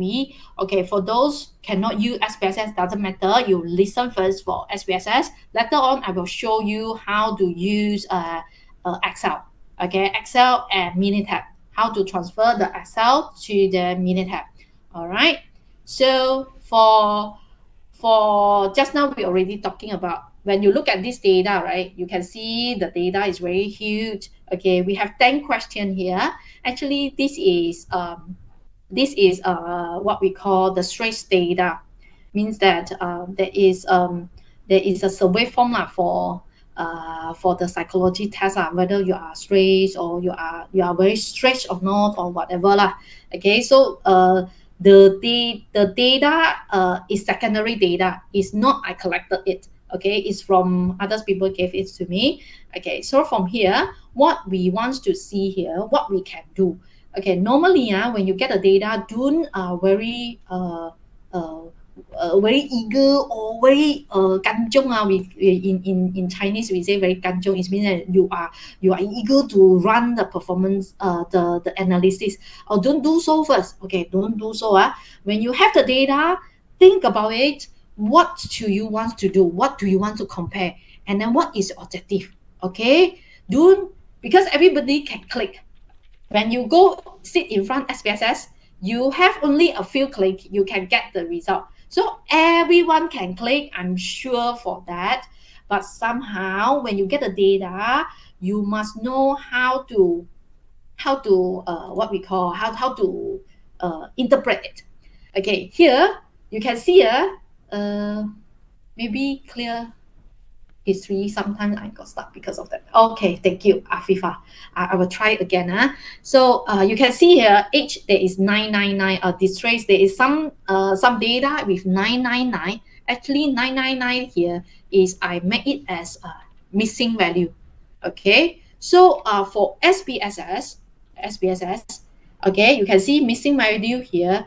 It all will become 999. It will be not read it as a data. Not read it as a data. Okay? Can wait okay, so you can read it 999 here. The sum is missing value. For SPSS, there is an advantages is because they have variable view. So this is data view, this is variable view. Okay, for variable view here, we will know that what kind of variable you have, okay, and what is your type of your variable. Okay, cannot see. You sure or not? How about others? Cannot see clearly. Is it really cannot hear clearly? Can see clear, Tasnina? Okay, can see. Oh, all right. Then Afifa, is your connection problem, is not my problem. Okay, so here what we will see every time when you want, just now we already said we want to perform the t-test or whatever test. Let's say we want to do comparison. Okay, you have to look at the measurement column here. For SPSS, for Minitab, no need one. Okay, very easy. Okay, so for SPSS here, you can see. So for nominal data, just now we already said that is categorical data, right? We cannot perform t-test. Okay, so only which one can have the t-test is with the skill. Then that will be our t-test. So you can perform for your QOL total, okay, and the others distress total, and then that one is Q1, Q2 is the question. Okay, so you can see I already put the descriptions in the label column. So you would like to know what is that, then you can put is, let's say QOL. After a few months, sometimes you also do not know what is QOL already. Sometimes we put short form for our captions, for the column name.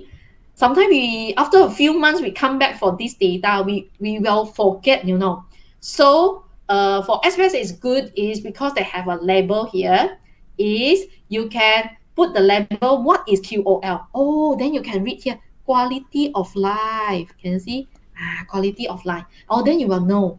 If not, then you will forget it. Okay. Another disadvantages is, these these SPSS are very leceh, because you have to correct these variable sheet one by one by yourself. Okay, it cannot like copy and paste straight away. You can get all the variables named nicely, and then your words very your data very nicely. No, you have to you have to create it by yourself, import it by yourself, one by one by yourself. So you need to spend a little bit time to do this variable sheet. Okay. Some students say, I don't want to do this variable sheet. Can or not? Can. No problem. If you don't want to like this detail or whatever, it's okay one. No problem. The SPSS still can run for you. no problem. But somehow it's correct for you is for our convenience. Whether you want to use it or not is up to you. Okay, so for declaration, everything is still you have to do it. Okay. Another thing is for SPSS, you when you key in the data, it must be numerical, means that it must be in number. It must be in number. Again, if you're using SPSS, when you want to key in the data, it must be in a number. For example, just now we have the gender, right? Gender, we can put female, male, female, male, female, male, correct? Not? Okay, if you key in female, FEMALE, or F only, or you use F short form for female as key in the data in SPSS, then SPSS will not able to perform any analysis for that column. Okay, for SPSS, it must be numerical type. Then it just can do the analysis for you. Okay, so here it's very important. So this column, for you can see for nominal data, nominal data here, it will have the declarations of the value that what is that. So the values here is not measurement. It's not measurement. Okay, it is some sort like a indicator, a name for that. Like let's say we just put 0 is male. It's not the measurement 0, like the value for 1. No, it's just a 0 means male for this column. 1 is for female for this column.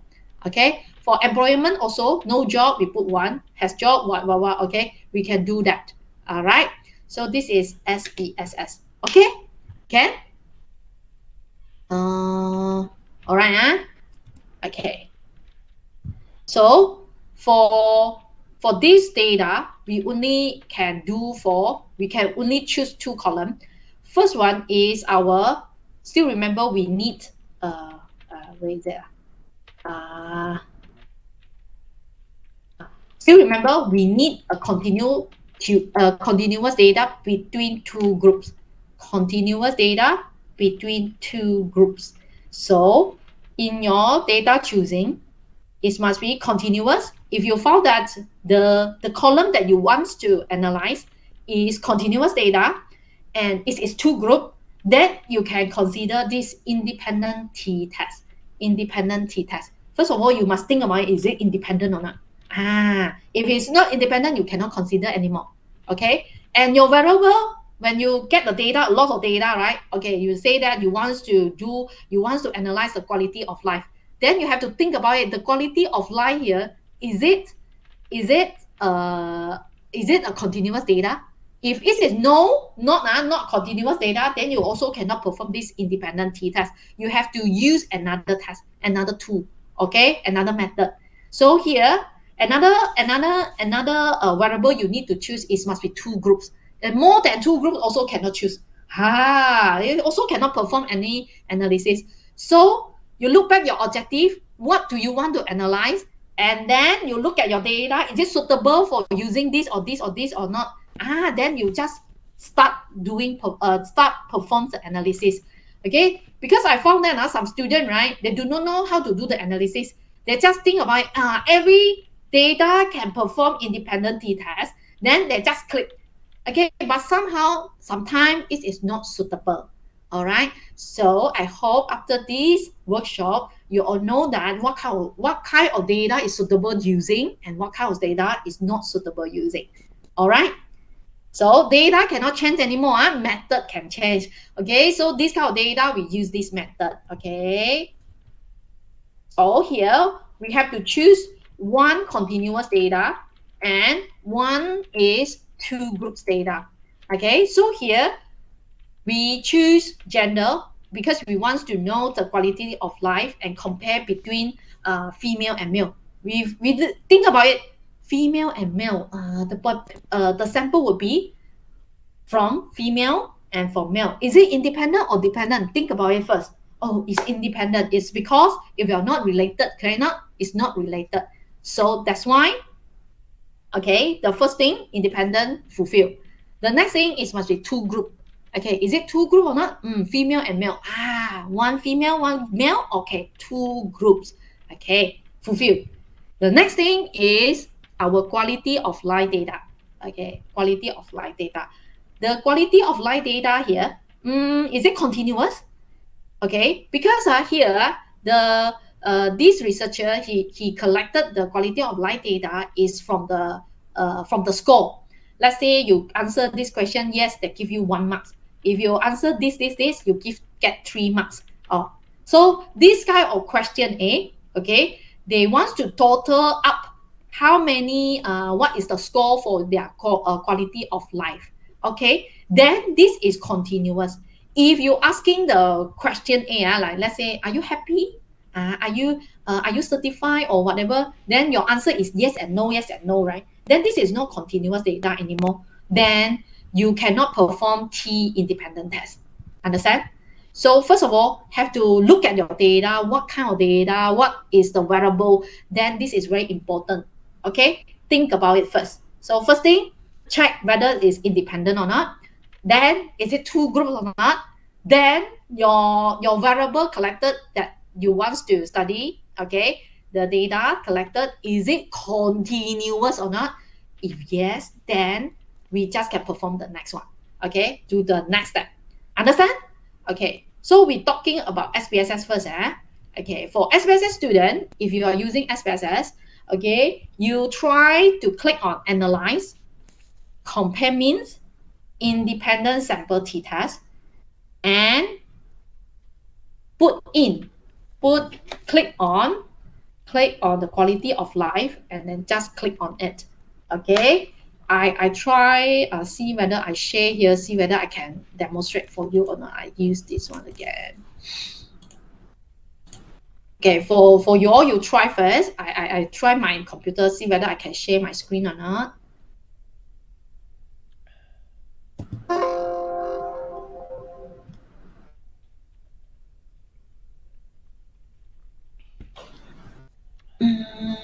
Let me think why I cannot share.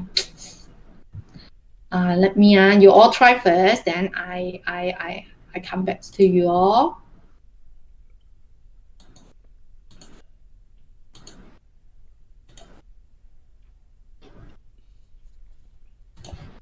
Somewhere wrong already.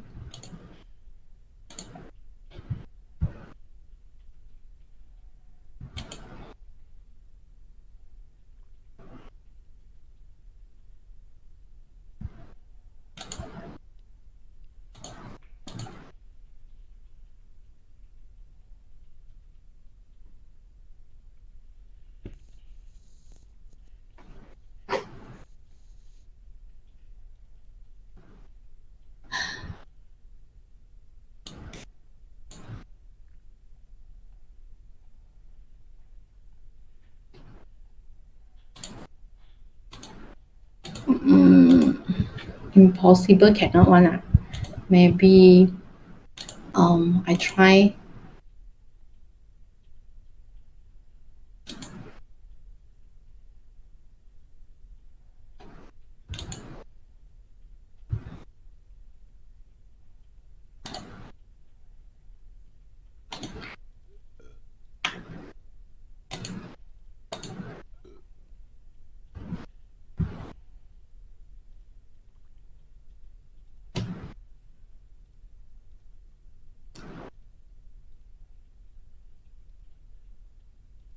Yeah, maybe there's some problem already. Doesn't matter. I try to solve myself, and you all try to. I still share. You all try to click on it, and then I really need to show you all how to do it. Yeah, this is my first time to get this problem. Doctor, why not you try to pull out the one of the monitors, because you're using two monitors, right? I'm trying right now. Overloading, this time I can see it's overloading. Yeah. So actually, I'm trying to stop everything already.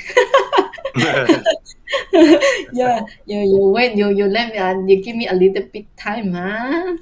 Because here I cannot do anything. SPSS is not working. Even install also, they want the username password, and I key in whatever that you have given to me.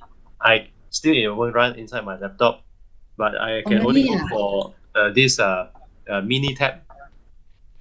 Huh, Mini yeah, tab lah, can run. that one is sometimes there's lots of problem because due for the license problem, Yes, license. Yeah, Yes. yeah, license problem, they cannot share like that, you know. Any way to solve this problem because of licensing? Yeah, Or you can email my technician. He can help you to solve it. your technician, I know lah. I normally I will ask my student go to see him, and then I say, "Is it solved?" They say, "Yeah, yeah, yeah." Then I think it's okay lah. your technician just now you send one, is it SY Mall? Yeah, yeah, that one. That one you email him, then they will email back. They will reply you. No worry. Normally, he is quite okay one. All Let me right, see. thank you. Okay. Wait, and how many? Okay, I try to pull out this, and then you all give me a little bit time, ah.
Okay, never mind. Later on, I will show you how, because I try to using another computer and see whether can or not. Okay, never mind. We still can go on one. Okay, let's see.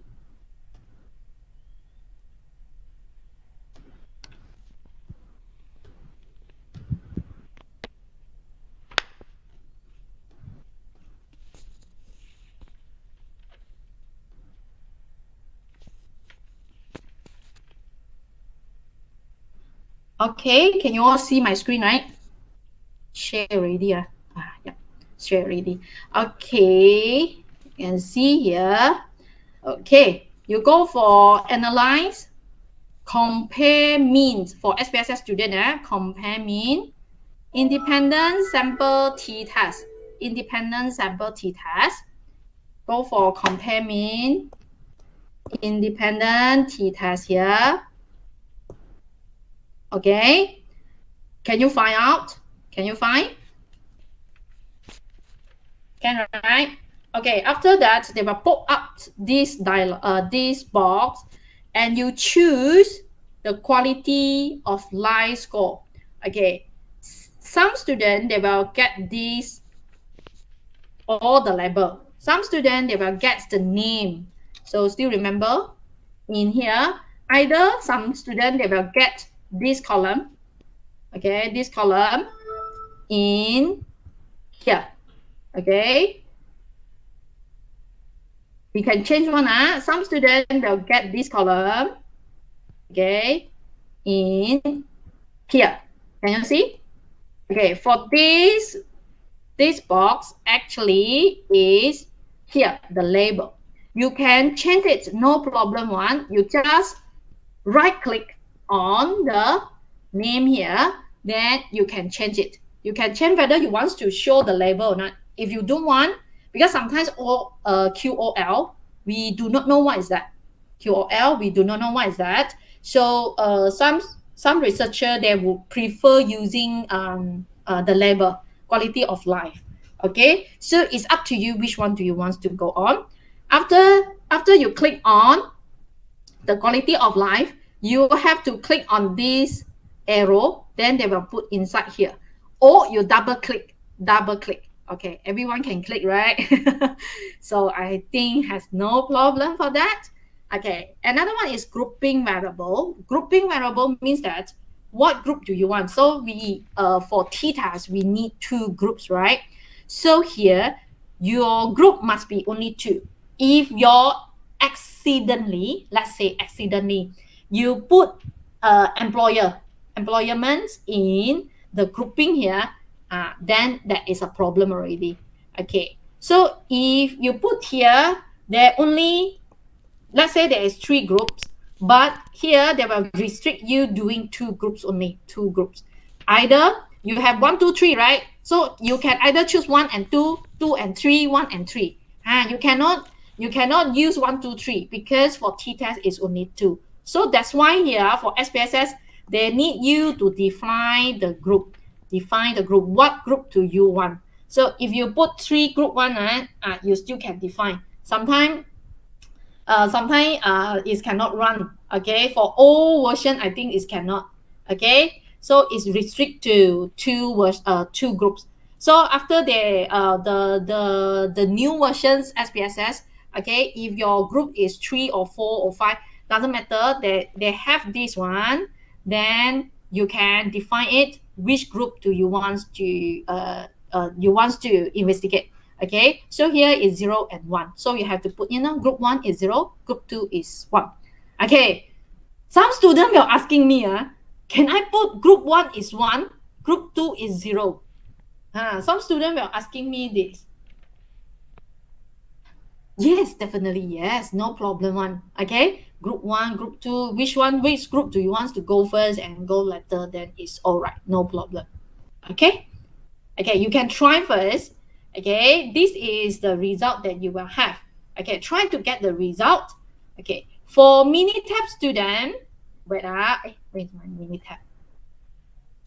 For Minitab student,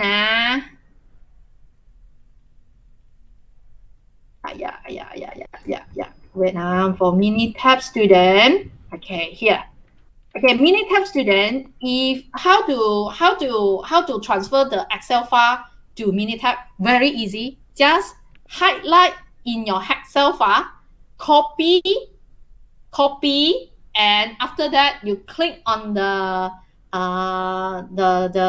click in Minitab and put paste. Then it straight away will transfer all the data in. Okay, or you can open Minitab, the Excel file. Yes, also there is a lot of way. It's up to you how do you do it. My recommendation is copy and paste, because why? The Excel file always is our original file. Normally when I collect the data, when I have the questionnaire, everything, I will key in Excel. I will not touch it anymore. Any analysis I want to combine, I want to delete, or I want to, let's say some missing data, I want to predict the missing data or whatever, I will do it in Minitab. So I will let the Excel file be my original. In case I want to find out what is the value or whatever before I perform any analysis on that data set, then I still have. So normally I will not touch my Excel file. So what I will do, my style is copy and paste, and then I save in Minitab. So Minitab is is already processed. The data is already processed. For Excel is original file, like that. So I will keep in 2 different format. So this is my way. Do you really need to follow my way? Not necessarily lah. Okay, so is follow your preferred. Preferable. If you think that is okay for you, then it's fine. So the most important thing is our output. our output, and then your output is nice, everything, and then everyone can publish the paper. Okay, so you copy and paste, and after that we have to perform basic statistic two variants. Okay, I will let you know why is two variants. You try to get the answer for it, and if you have done, please let me know. Okay, let me settle my computer first.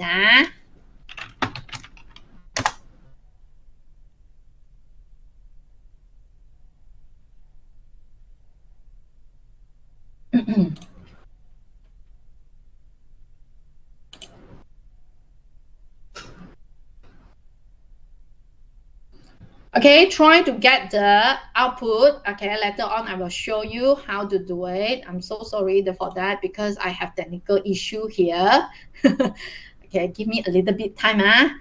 Okay, while you are waiting for me, try to perform the analysis by yourself by click on Minitab or SPSS. I'm sure you can do it.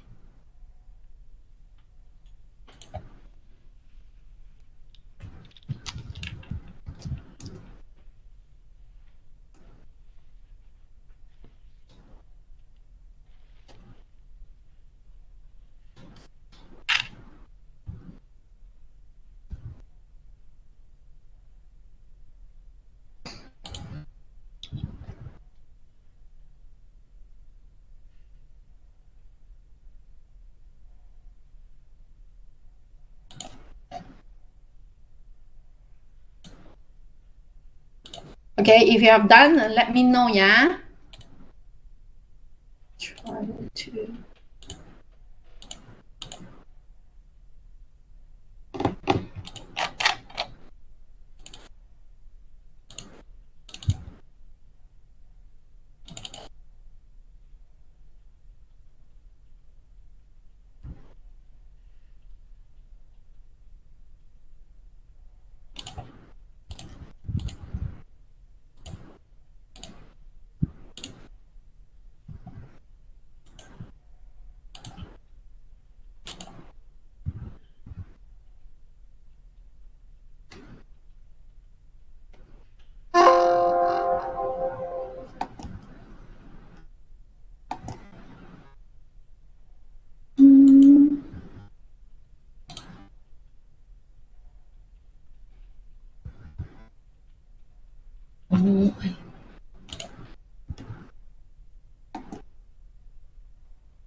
Sorry, yeah. Did anyone get the result? Not yet, because I trying to. Yeah, I'm changing my computer right now. I'm so sorry for that. I'm looking for how to solve it. I hope I can solve it immediately. Why it cannot do that? Okay.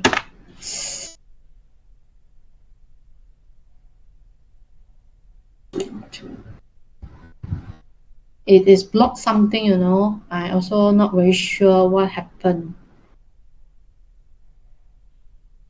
It's really cannot duplicate. You're all done already?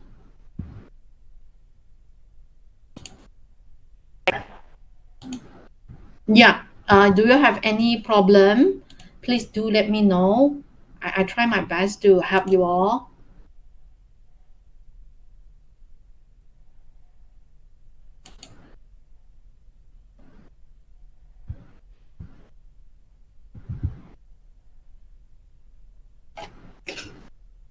Cannot. I really cannot. Another computer also cannot. Why? Right now, ayo, I'm so sorry for that. Aya.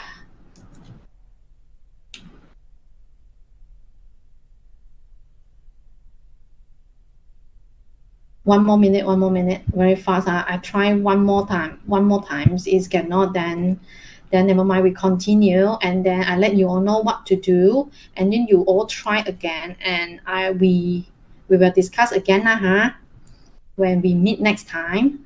I'm so sorry for that. Well, Dr. Pham, I'm now on Minitab, so I managed to convert. I managed to open everything in the from the Excel spreadsheet to the Minitab here. That's why just now I asked you whether I can show you the screen or not. Now I'm stuck already. I don't know what to do. Stats or graph, matrix plot or scatter plot.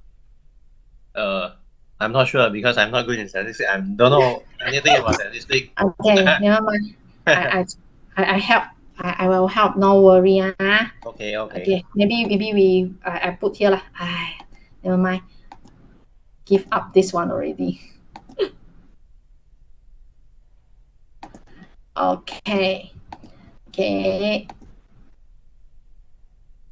Yes. Copy all the cells to Minitab. Yes, you are right.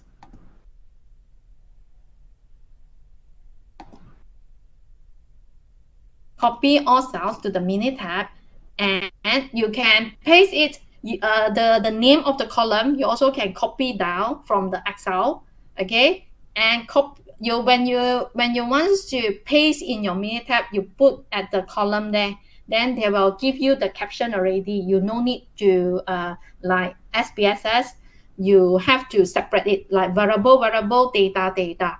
Yeah, first row should be name. Yeah, so you put at the top there. When you paste, right, you can put at the top. Yep. Wait. Okay.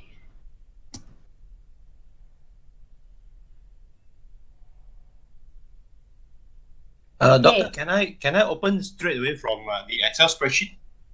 I didn't Yes, paste. you can. Yes, definitely you can. You can straight away open it. Like what I do is normally I will not touch my spreadsheet, my Excel spreadsheet. So I will do copy and paste. Definitely you can straight away open. You go to the Minitab. You find the open, and then you get the file. Then definitely you can open it. You can straight away get the file. No problem. Done already. Okay. Get it? Yeah. All right. Again. Okay, let's see. Okay, we continue here. If not, then we cannot finish already. Okay, here you can see this is SPSS output. We look at SPSS output first, then I will show you the Minitab output. Okay, for SPSS output here, you can see here. Okay, here there has a equality of variances. Can you see? Equality of variances. equality of variances. Means that just now we have the assumption. We have three assumptions, correct? Not we have independent, we have normality, and we have this equality of variance. So here for SPSS, they will straight away give it to you. If you think that it is equality of variance, you use the upper row here. Okay, if it is not, then you use the bottom one. Understand? Okay, so first step, we have to check whether it is equality in variance or not. Okay, this is the first step. Okay, so we have three assumptions here, right? So we have equal variance or not. Independent, you have to check by yourself. So we cannot like proving or whatever, no. Okay, so from the sample is in natural, it can be dependent or independent. So you have to decide by yourself whether it is independent or dependent. Okay, so how about normality? Okay, normality, do we need to check for this data set? Okay, so here the data set here is about 100. The n is 100, n is 100, which is quite large, huh?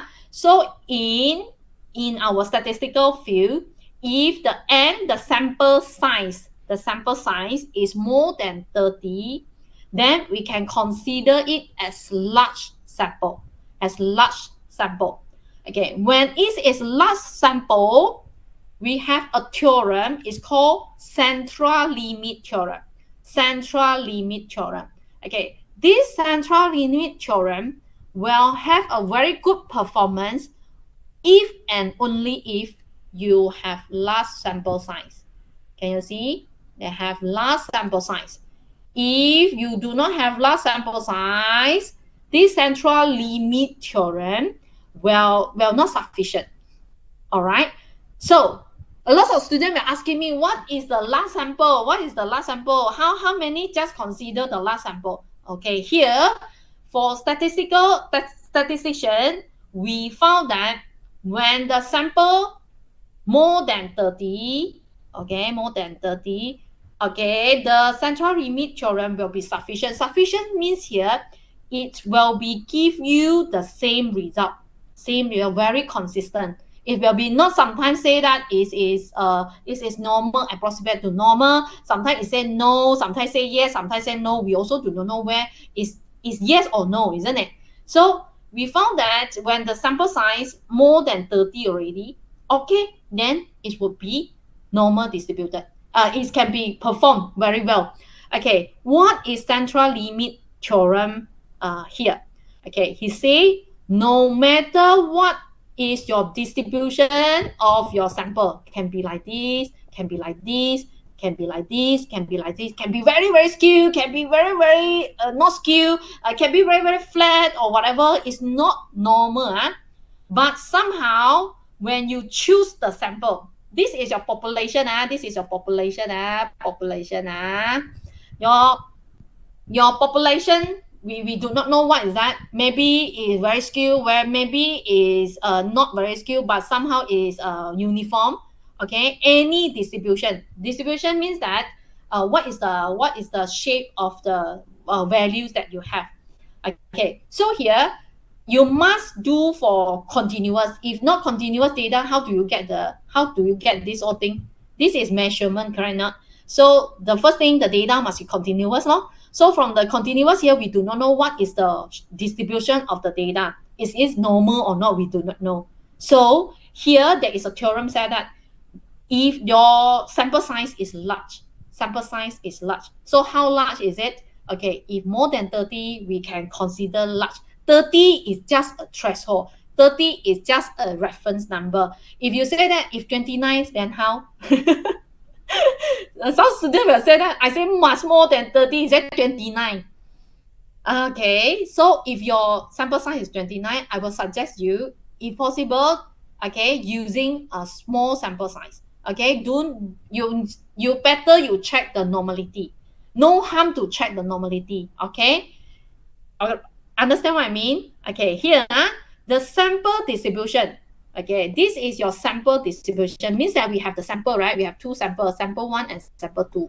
which is one is your female and one is your male. Okay, these two must be greater than 30. Not the total up is greater than 30. Not the total of female and male 30, then each of it is just 15. Then this is called small sample size. So here, if you have two groups of sample, the both sample must be greater than 30. Must be greater than 30. Okay, when it is greater than 30 already, then this theorem said that no matter what is your population distribution, your sample distribution, we are not change the population. The population still is very skewed or whatever, but somehow our sample, because you collect the sample, can not? Okay, it will become normal. It is for sure one. Okay, for sure, when your sample size is large enough. So our data here, our data, look back to our data. Our data is 100. So your female and male, okay, your female and male is more than 30. So that's why we no need to check the normality. Understand? Is that okay? Any question? Is that okay? Clear? All right, great. So here, assumption must always checking. If not checking, then you will find that your analysis will be not efficient. Okay, it's not because you cannot do or whatever. It's because your assumption here will affect your result. Okay, so again, independent, normality. If normality, your sample size large, no need to check because we have central limit theorem. Central limit theorem. Okay, the next thing is equivalence. We have to check whether it is equivalence or not. Okay, why? Okay, why we have to check? Okay, so how to check it? So you can see when we check, we have the result here already. We have this one and this one. This is for equivalence result is here. For SPSS, I'm talking about SPSS first. Okay, you will have two values here. What is these two value? Okay, so student will say, always say significant, not significant, significant, not significant. What is the meaning that? Okay, normally you can see in the paper, right? They say it's significant to say that, blah, blah, blah. What is the meaning of significant here? Okay, what is the meanings of not significant here? Okay. So here we will perform a hypothesis testing to test the variance. Hypothesis testing. Then what is hypothesis testing? Then why we need to perform hypothesis testing? Okay. Okay, hypothesis testing. Who didn't heard about hypothesis testing before? Everybody know that, right? Then do you know why we need to perform hypothesis testing? Do you know why we need? Why we want? Why?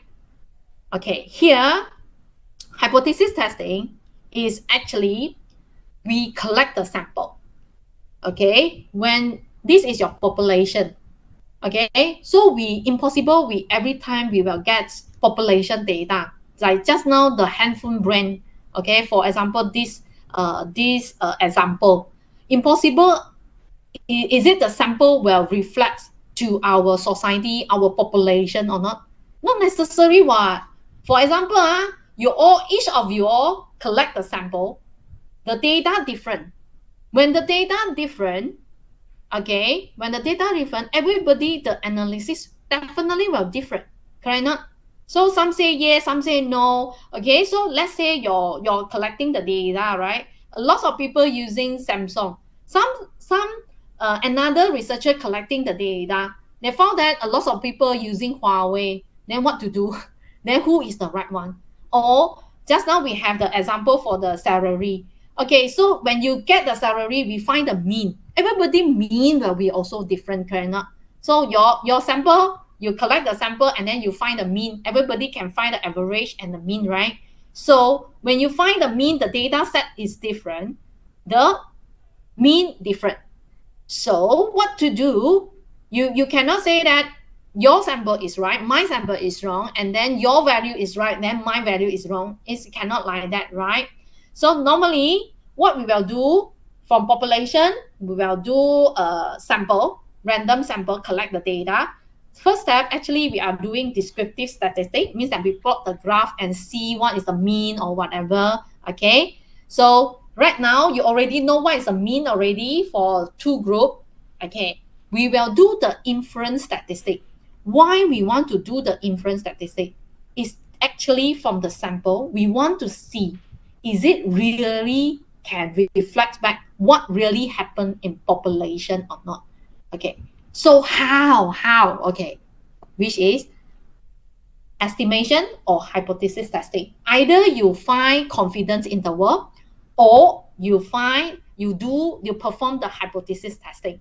So from the sample, if you do not perform hypothesis testing, you say everybody in Malaysia, okay, you collect the brand one, you say in Malaysia everybody love to use Huawei.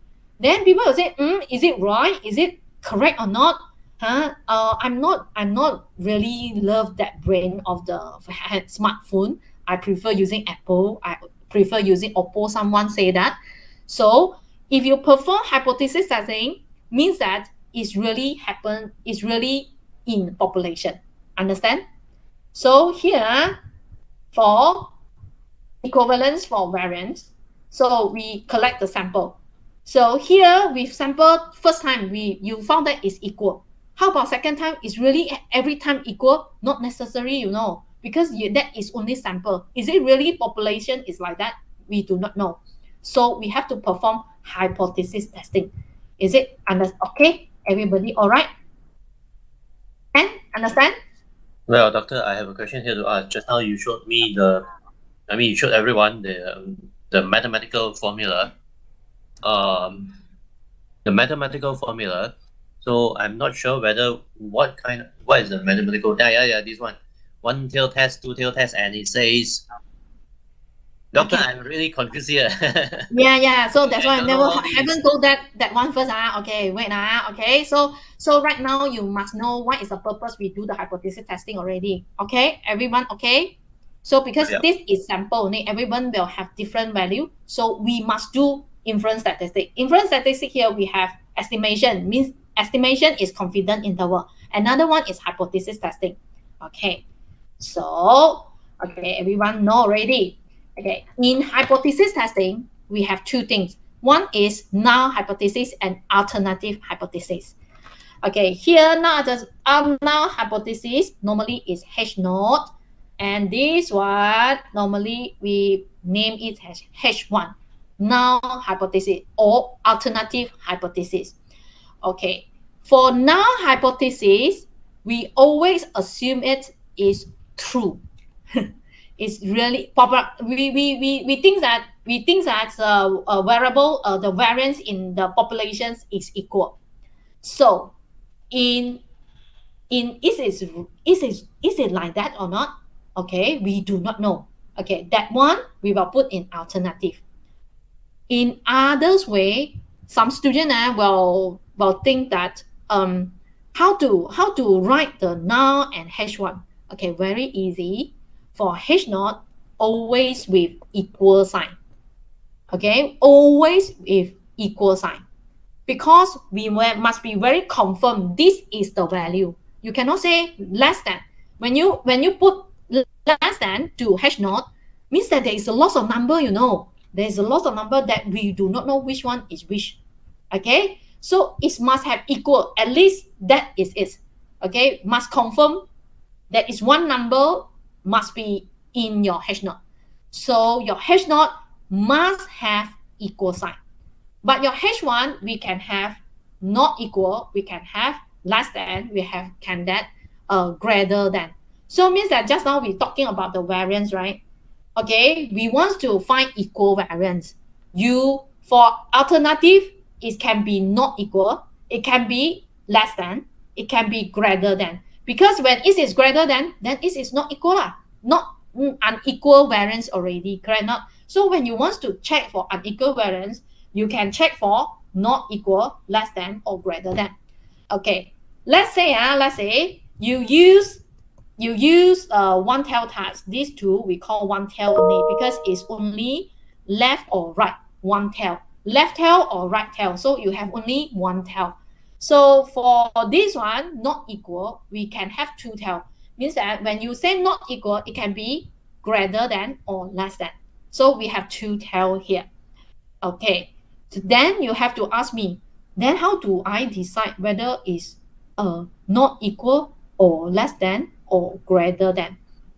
Okay. So here we want to check unequal, is it? Right now, you want to check whether the variance is equal or not equal. Then we will suggest you do this. It's because why? This will have two, either greater or either less than. Then it's already considered both for you, these two for you. Okay, then you will have you will save some time. If you do this one, you found that is do not reject hash knot. Do not reject hash knot, right? It means that it can be less or equal, less than or equal. So it's still not equivalence, you know. It's just that not less than means that your sigma one can be definitely not this one, but it can be this one, not yes, sir, because you put this one in here. So means that your population can be this one, can be greater than. Then when it is greater than, can you see it is equal variance or not? Definitely cannot, ma, right? So in Minitab or in SPSS, most of the time they give you two tail test. Okay, most of the time is two tail test. Of course, you can choose whether you want one tail or two tail. It can choose for yourself. For Minitab, can choose. For SPSS, cannot choose. Okay, again, for Minitab, we can choose. For SPSS, cannot choose. For SPSS already have built in the default. They every time they will straight away tell you that don't waste time, straight away do this one, not equal, no need waste time. For Minitab, normally for SPSS actually is built for social science researcher. Okay, it's a social science one. For Minitab actually is for statistician. So because sometimes we really want less than or greater than, so we need to do greater than. We have to check whether it's greater than or not. So for Minitab is not default. Okay, you have to check. You can choose whether greater, less than, or not equal. All right, understand until here? Well, doctor, you say that SPSS is for social science students. So not social science is actually SPSS. The SS behind actually is social science. You know.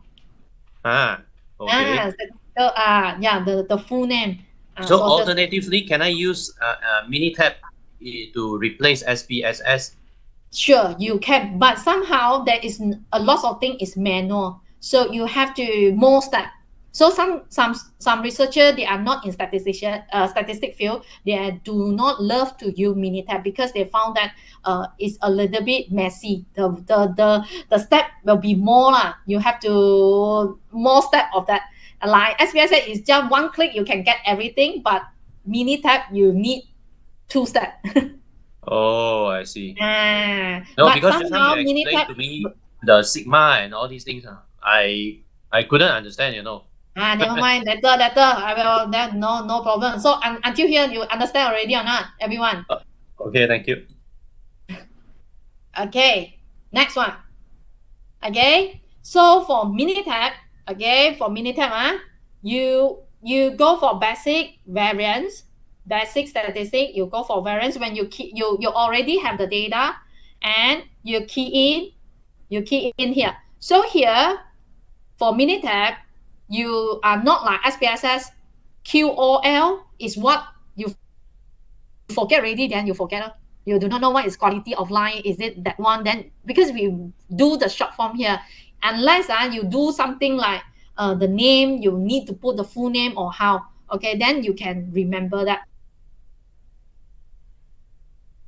If not, then definitely SPSS Minitab cannot do like SPSS. You can label or whatever. So this is some is your preferable. Some is very preferred that one. Some is very feel that is very troublesome because why you have to declare one by one, I already know female is F, why some sort like that. Okay, so it's up to you, but I must let you all know that Minitab and SBS is just a tool. It's just a tool to help us to do the analysis. If not, then you have to do it manually, correct?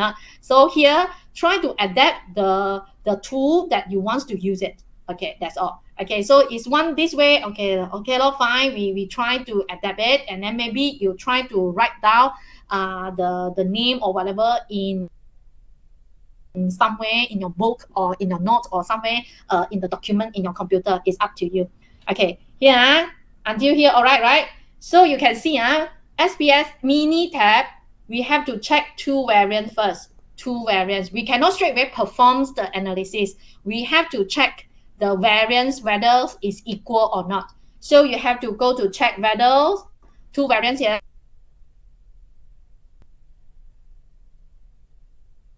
Is it here?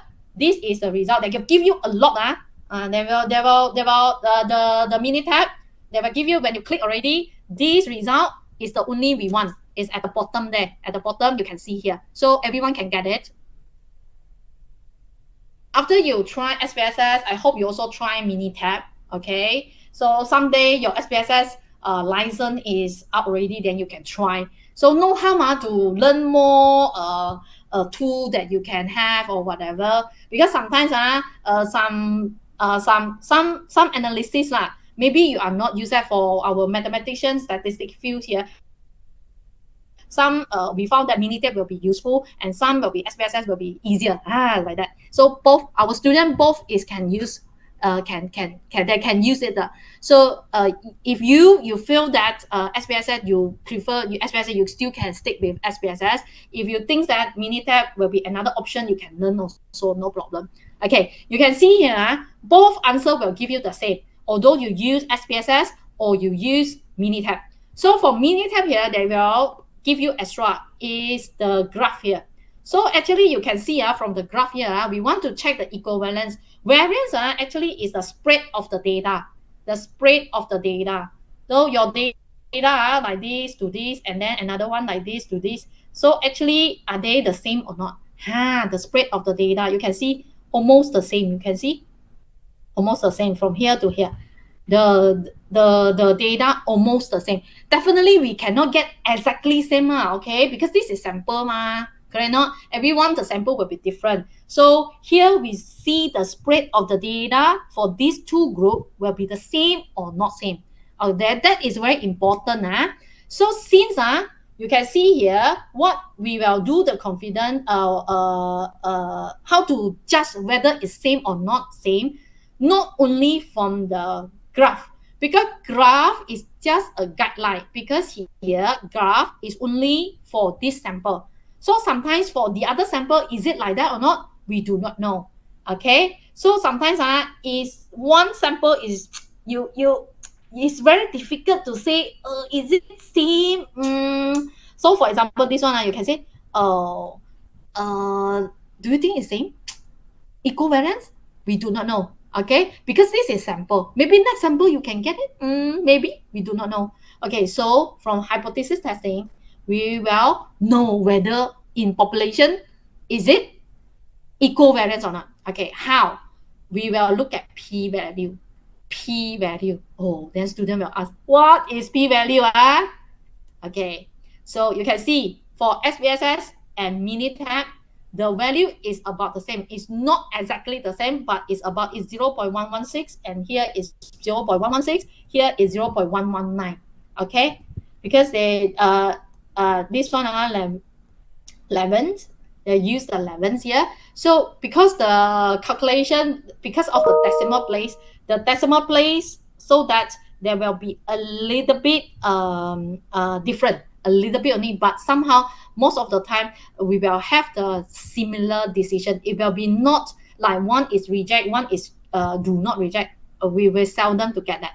Okay, so in Minitab they call it p-value. Okay, so in SPSS you look at this significant value. Significant value again. SPSS p-value, Minitab p-value, SPSS significant value. Okay, Until here, all right, everyone? Okay, then what is this value? What is this value? A lot of students will ask me. Okay, what is the meaning of p-value or significant value? Okay, p-value or significant value. Okay, here, because we in statistics we are talking about probability. Okay, so because this is from sample, we are talking about probability of this scenario will happen or not. If yes, what is the probability? Understand? Again, the p-value here is actually a probability. Do you still remember what is probability? Wow, sounds very familiar, isn't it? So when the probability is near to 1, it means that it will happen. It's really very high chance to be happen.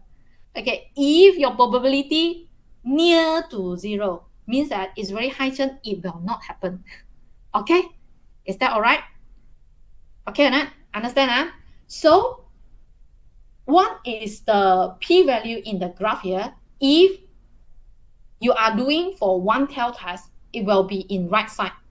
If you're doing for left tail test, then it will be left side. So we are looking for the probability that in the left side, if you're doing less than. If you're going to do greater than, it will look at this probability in right side. If you're doing not equal, then it will be both side. Okay, both side. Okay, so just now I say already, since you want to know whether it is equal or not, you better look at both sides, isn't it? If you do for one tail test side by side, you only look at this side. How about the other side you do not consider? So when you are not consider, then you have to redo again another side. Okay, if you found that it is not equal, you do not reject H naught, then you have to look at another side. Then why not you straight away do this one, then you can look at both sides. Like that. Okay, this is called what we call the concept. Okay, concept here. So here another very, very important word is our alpha. Alpha here is the significant level. This alpha have a lot of name. Another name is called type 1 error.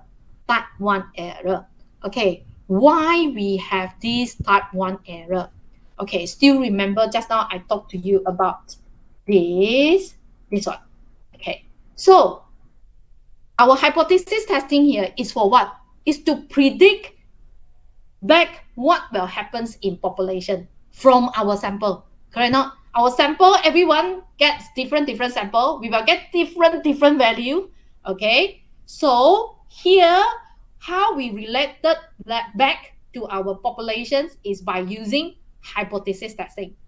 But somehow when you use sample, you will get error. Definitely will get error. Are you very confident that if you after you do the hypothesis testing, it's really equal? You say is equal variance, definitely equal variance. The statistician know that the probability of those is near to 1, but it still have 0.00 something or some 0.001. Okay, that will be happen. Correct not? So that's why we have this alpha type 1 error, means that we do a wrong decision. Okay, so means that it is true, but we somehow we reject it. So means that your variance is equal, but somehow we accidentally reject it. So means that we say it is equal, but we in our analysis we found that it is not equal. So it is error already because not right So we found what is the probability this will happen. So here alpha, his name can be significant level or type 1 error. So the error here means that some mistake lah. So why we have some mistake is because we do not have population. We are not really confirmed that definitely have chances that we make a wrong decision. So that's why we have this alpha. Okay, so what the value for this alpha? Because it's wrong ma, so normally we will choose a very small value. How small is it? How small is it? 5%. Okay, we decide 5%. If more than 5%, oh, then we are so sorry. We cannot accept anymore. Okay. Okay. So some researcher can choose up to 10%, or the smallest one can be 1%. Yeah, someone choose very strict. I saw some paper they choose 0.5%. Okay. So the alpha here, you can simply choose whatever number you want as long as it's small value. This is a very famous question for statistician. Why your alpha choose 0.05? Can I choose others? Yes, you can. You can choose others. Then normally what the question I will get is, then why you choose 5? Why you do not choose others? Okay, so I can let you all know, because this is the error. Okay, this is the error. The accepted error that I can make is only 5%. That's why I choose 0.05. Okay, 0.05 is only the statistician for you all a threshold. So if you want to adjust it, yes. So the idea is you cannot get very large number. For example, 20%. 20%.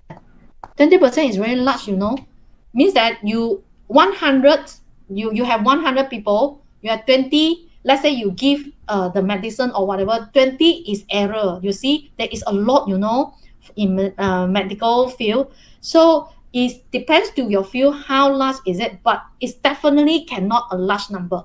Okay, is it clear until here? Okay, Jetty, no problem. 5% is just a threshold. Okay, just a threshold.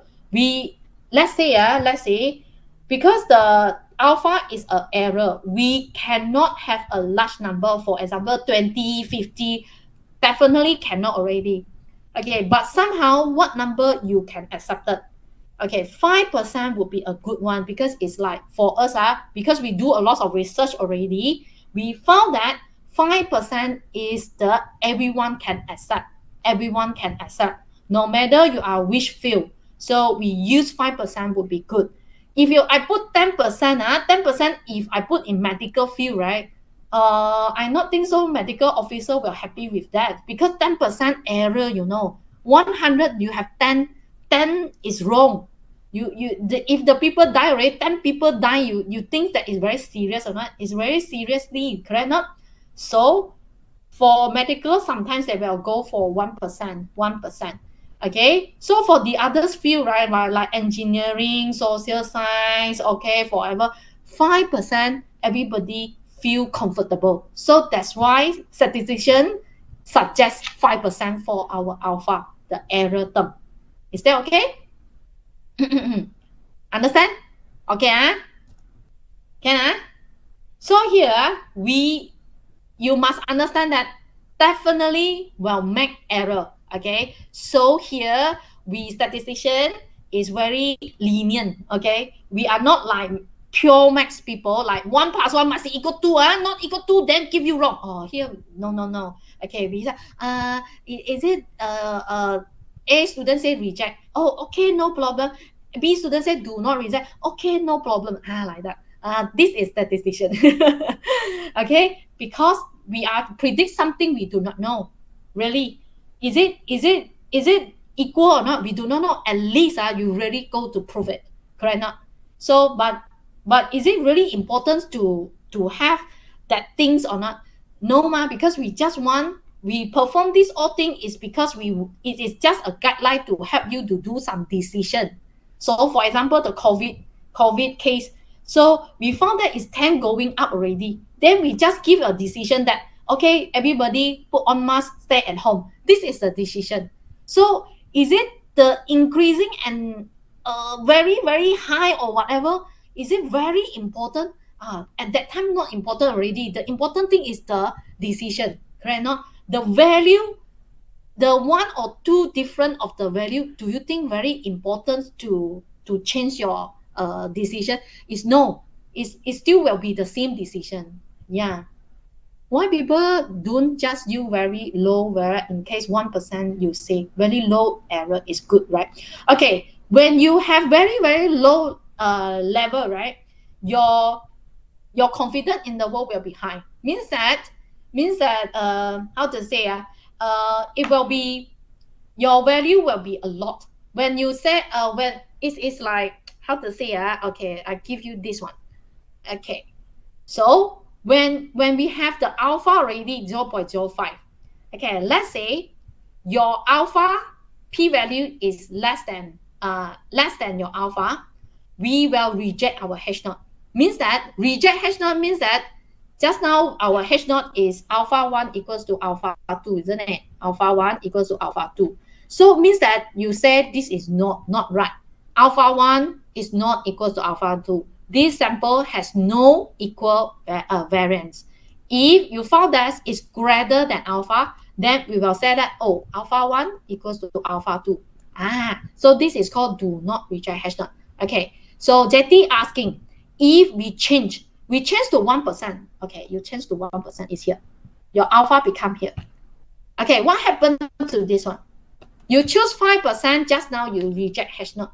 So right now you choose 1%. Actually, you are not reject your H naught, you know. You always say that your alpha is your value is right. So you can see. So here you only is here, then you will just reject your H naught. Can you see that? So it have advantages and disadvantages. So here the power will be high. So it's like it must be balanced. So for us, right? Okay, 5% will be average for good for everyone, will be very comfortable. If you choose 10%, you can see here, all will be rejected. Can you see? So the rejection, the rejection percentage will be very high. If you choose the alpha very low, right? The acceptance for your H naught will be very high. So we take middle 5%. So, but somehow it can be adjusted according to your field. Understand? All right. Okay. Okay. So here, look at this value, 0.116. Okay, 0.116. So our alpha 0.5, isn't it? So this value is greater than 0.05. So what do you think? Reject or do not reject H naught? Greater than, so is do not reject H naught. Correct? Okay, so we will say not significant different. Not significant different. Understand? Until here, everyone okay? It's because our alpha is H naught is rejected if H naught is true. So 5%, below 5%, we will reject it because of this definition. Understand? We will reject our H naught if H naught is true. So this is we set one. We set already. Okay? So from the definition of our alpha. Okay? So try to think about it. I think the theoretical term maybe some of you will be confused. Yeah, so the definition here must be very clear in your mind, because your alpha is the probability H naught is rejected if your H naught is true. Okay, this is our definition for alpha, the probability. So that's why when your p-value is the probability for that case, for the probability for alpha equal to alpha, probability sigma 1 equal to sigma 2. So we want to know what is the probability. So the probability here is quite high, you see? So we will not reject all. Understand? Okay. And okay. Okay. So another one is our Minitab. You will find that it will give you the same decision one, because you can see the p-values here is 0.119, which is greater than your alpha. Okay, 0.05. So not significant difference also. So we will not reject our H naught. Do not reject H naught. So your sigma 1 will be equal to sigma 2. Okay? So if less than that, we will reject our H naught. Okay? So your sigma 1 and sigma 2 will be not equal. Alright? So here we are talking about equal. So when it is equal, for SPSS, you need to use the upper result here. The result here. Okay? And look at it. For Minitab, oh, just now I already said you haven't performed, Okay, for SPSS student already get the result, but for Minitab student, you haven't get the result. You have to go to a set basic statistic 2 sample t-test. Okay, you have to click on it. Let me here. You go for stat basic statistic 2 sample t-test. 2 sample t-test. Okay, you click on this. Okay, you just can perform. You can see. Is it? Okay, this one. Okay, so when you click on it, this box will pop up. Okay, so you can see for Minitab there has the first line that says both sample are in one column. Both sample in one column, and you put this down. They can have 2 columns. Both sample are not in 2 columns. C1, C2 are not showing. Because you do not have, you're not showing, it means that you means the name, is it? Because you do not put the name for your C1, C2, so that's why they do not show for you. Okay, they put C1, C2 only. Okay. Tasina. Okay. So you just put in the sample, what is you want, and the sample ID is your group. The group here is our gender. Okay. Don't click on OK first. We have to go for option. Okay, for Minitab student, okay, you go for stat basic statistic, choose sample t-test. Okay, you do for these two already. Next, you have to go for option. Okay, they will pop up this box again. Remember, check on assume equal variance, because just now we already performed the equal variance analysis.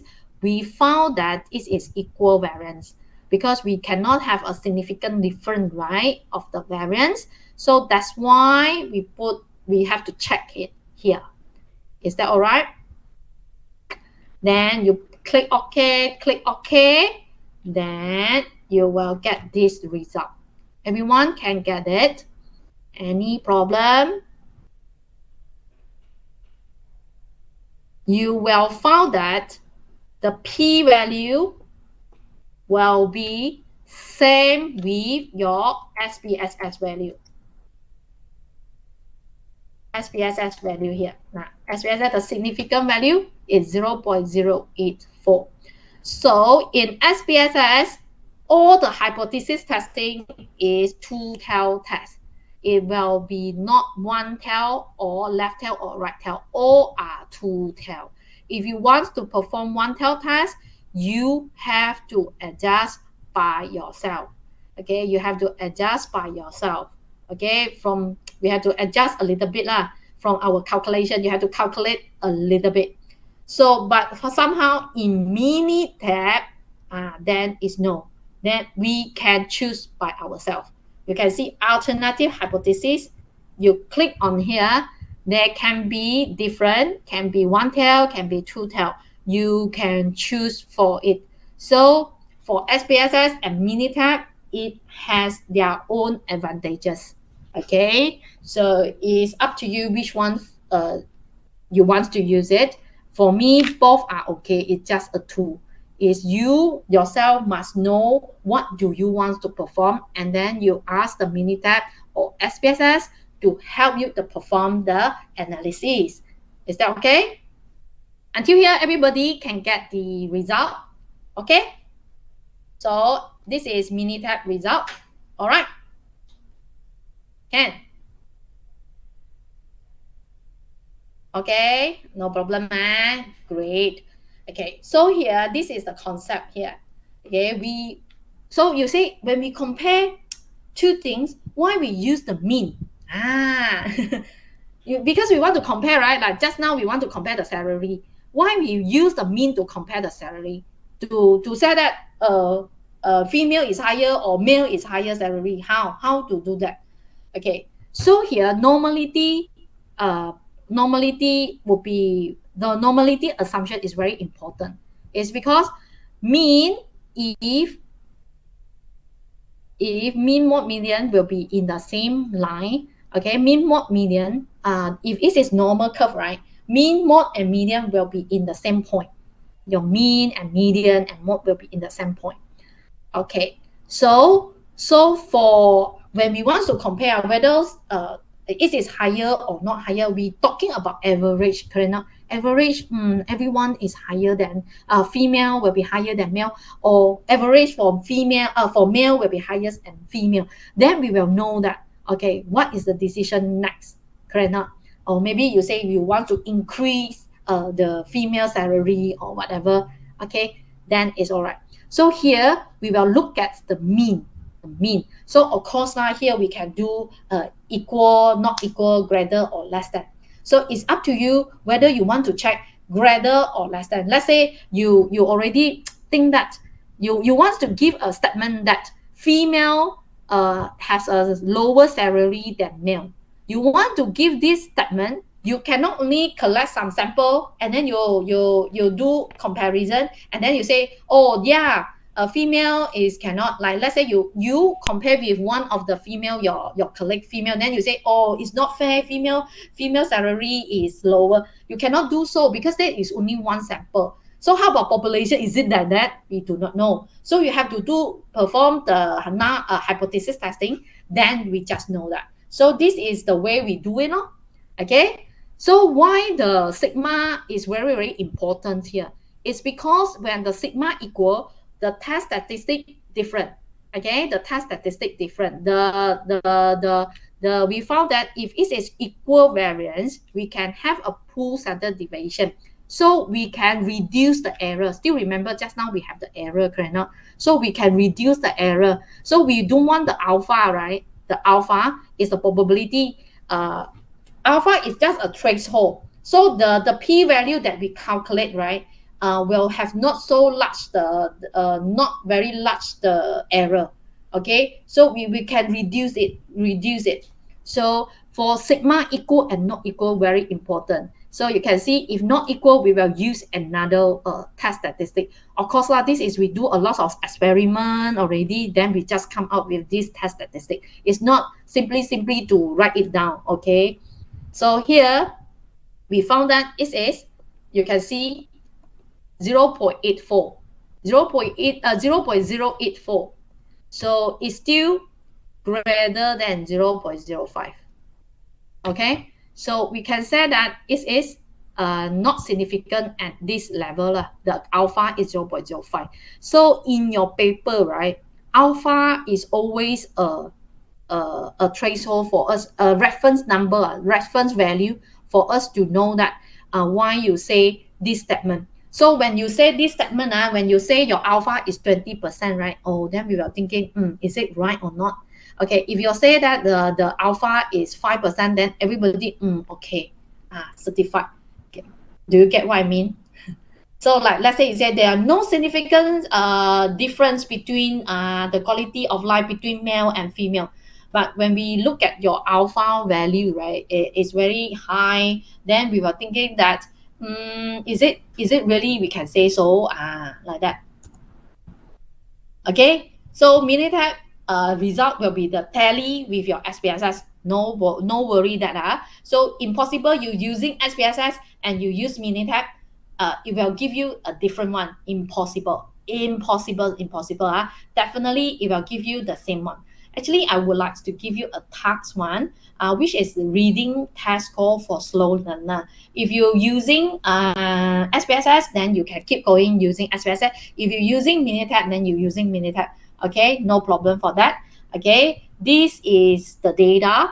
Okay, this is the data. So here, I do not give you the data. I hope you can key in the data by yourself. I hope you can key in the data by yourself. All right, you try and key in the data by yourself right now and perform the analysis. Okay, then I will give you the result. You can please try to do it right now.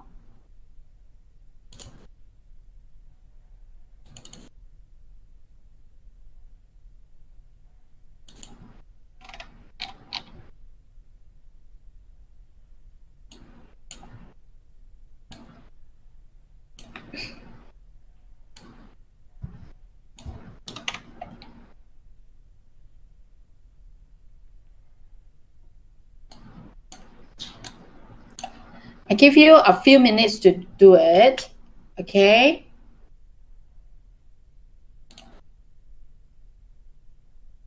Uh, 5 minutes, is that okay? Just click, and then enter, and then I think you can get it already lah. Okay, hurry up lah. Because just now technical problem. I'm so sorry for my computer really cannot share the screen. We spent a little bit time on that already. Waste a little bit time. So today we will. So sorry for have a late lunch lah. Okay.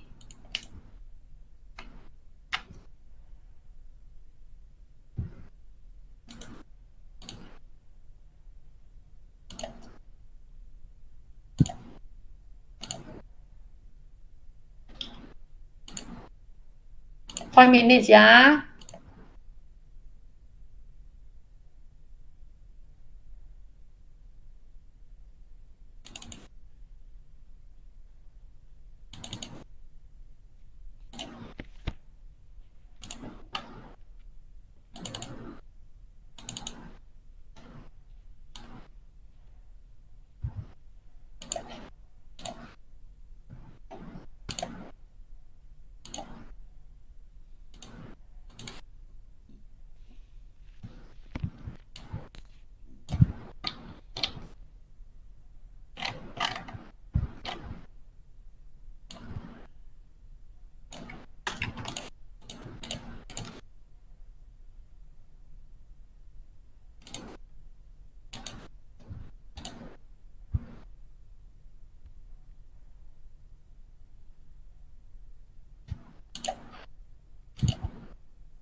Okay, get everyone? You have done, please let me know. Okay. Then we can proceed to next one.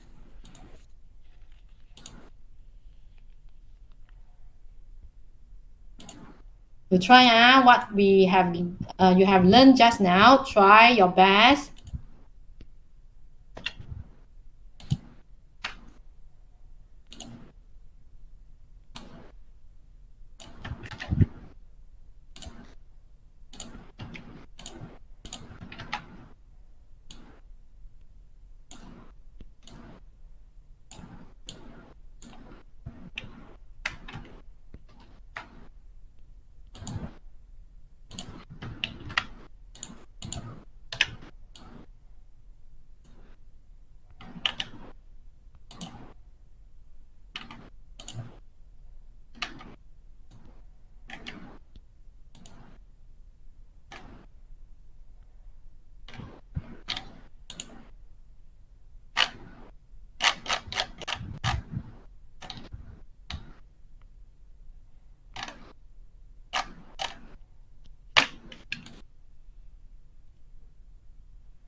Okay, done.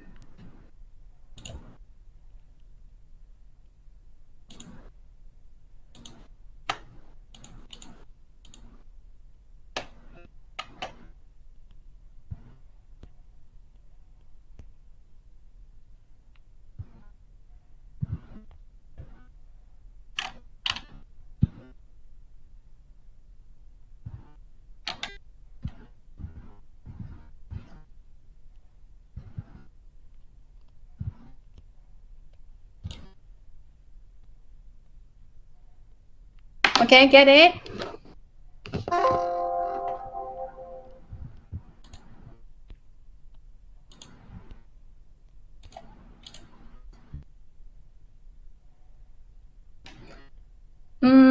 Column length not equal. Yeah, column length is not equal because it is what we call it is independent data. So independent data we are not restrict. So this is you know something already. When the sample size the size of the two groups are different, definitely this would be independent. Because why? Because we are not district to choose anything in our group 2. So your group 1 you have 10 people, group 2 you have more, doesn't matter one. Okay, so here can be not equal. When you look at not equal, definitely it will be independent.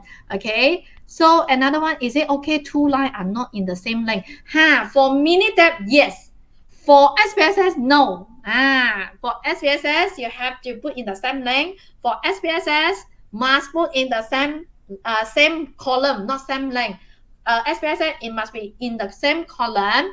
For Minitab, not same column. So here, sometimes our students they understand all the concept already.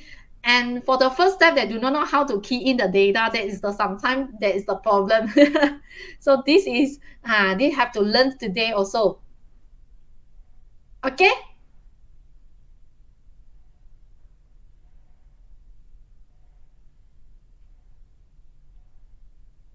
Again, key in. You can key in SPSS. SPSS must be in one column. Okay. Your column must be the same. Method, and then you have to declare no method is one. Okay, and then later I will show you the result because I cannot show. I want to hands-on one. So right now I have to put in the slide everything. And you give me a minute. I put in the slide and then I share with you all. You all try.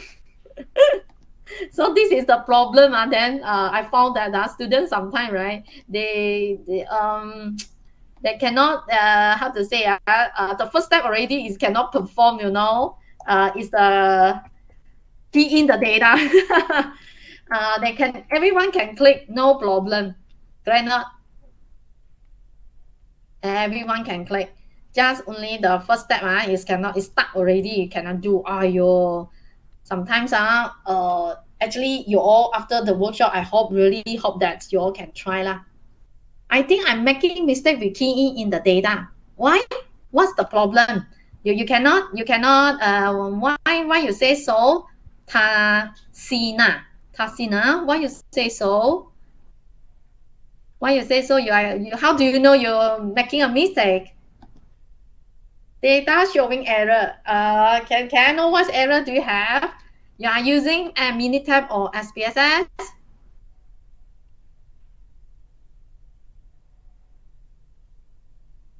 A simple one, everyone. Oh, Minitab. Okay, so you have to, because you are in 2 column, right? So you have to let the SPSS to know that you are the data in 2 different column. Okay, 2 different column. Wait, let me put one more thing here.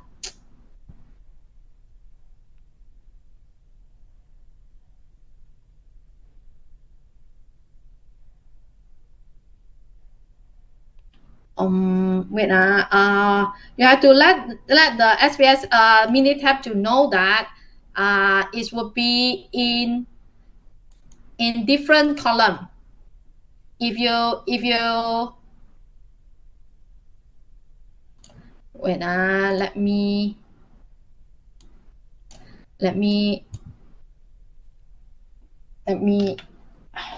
put in my slide. Wait for a while. I put in my slide, then you can see, because I want to show you all, but somehow here cannot anymore. I have to put in my slide, and then you all know that.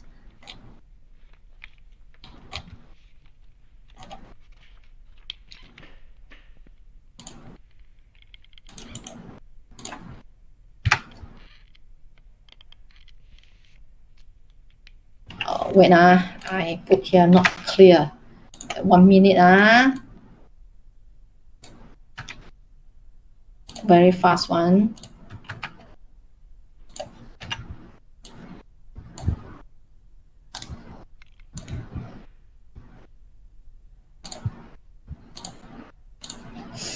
Ayo.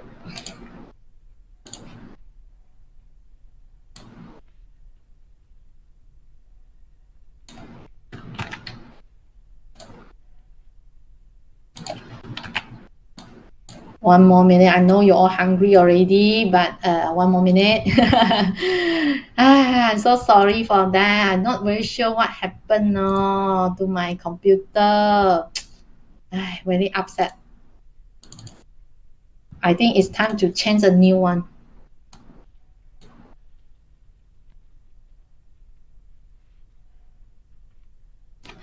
Okay.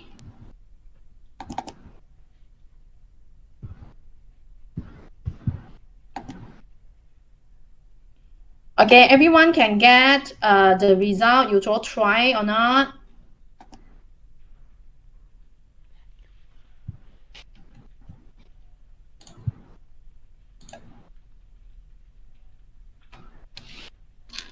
The p-value is 0.815. Oh, Tasina, you get the result. Congratulations. But somehow, is it the right one? So how about others? Is it the p-value is 0.815?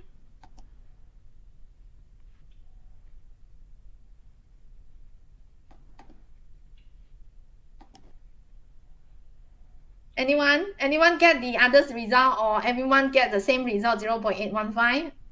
Afifa, you get what result? Emmons, are you getting the right one, 0.815?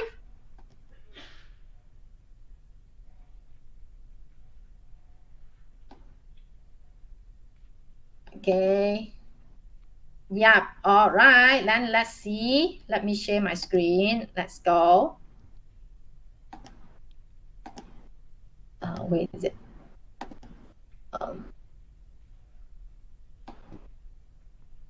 Okay, 1 more minute. Almost already. This is the last one. Okay. I'm so sorry for today. Technical issue again. I have to go to check why my Webex cannot share in that computer. Yeah. Okay. Okay. So this is the data that we have. Okay. So how to get put in the Minitab? You either can using two like this or in one column. Oh, here got score. Forget to write down score. SCORE. Okay. So either you are in same column, like method in one column, score in one column. So in Minitab, there is one thing is good is you can key in the data in words. Not necessarily must be numeric, like 111, 000, not necessary. You can write like me, I put in words, new standard. Minitab, very smart, it can read it. But somehow for SPSS cannot. So this is Minitab. Minitab, okay, when you click on, you perform the variance first, and then after that, someone just now say cannot, right? Okay, you have to go for the first column here again for Minitab. If you are using this data means that you are in separate new method, one column, standard method, you are put another column. Okay, you choose this one. Each sample in its own column. Each sample in its own column. So sample 1 is new method, sample 2 is standard method. All right. So again, you perform the equivariance already. If yes, then you have to check yes. Okay. For SPSS, you cannot do so. SPSS, you have to key in the data like this. For each column, you cannot have two columns. If two column cannot, SPSS cannot perform. You must rearrange your data in this way. Is that okay? Everyone, any problem until here? Okay. Again, now you have to for Minitab, you have to declare your variable. Declare your variable. Okay, this is Minitab output. Okay, for variance is 0.815. Tasina, you only do for one test only. For the others, you only up to equivariance. Okay, so you still haven't do for two sample t-test here. So you have to do for two sample t-test. Okay, this is the value that you will get, 0.136. Okay, 0.136 for two sample, the t-test. Okay, so for SPSS will be the same. We are using the equivariance here. So you can see here the p-value, which is in significant values here, is 0.136. Is that okay, everyone? Any question?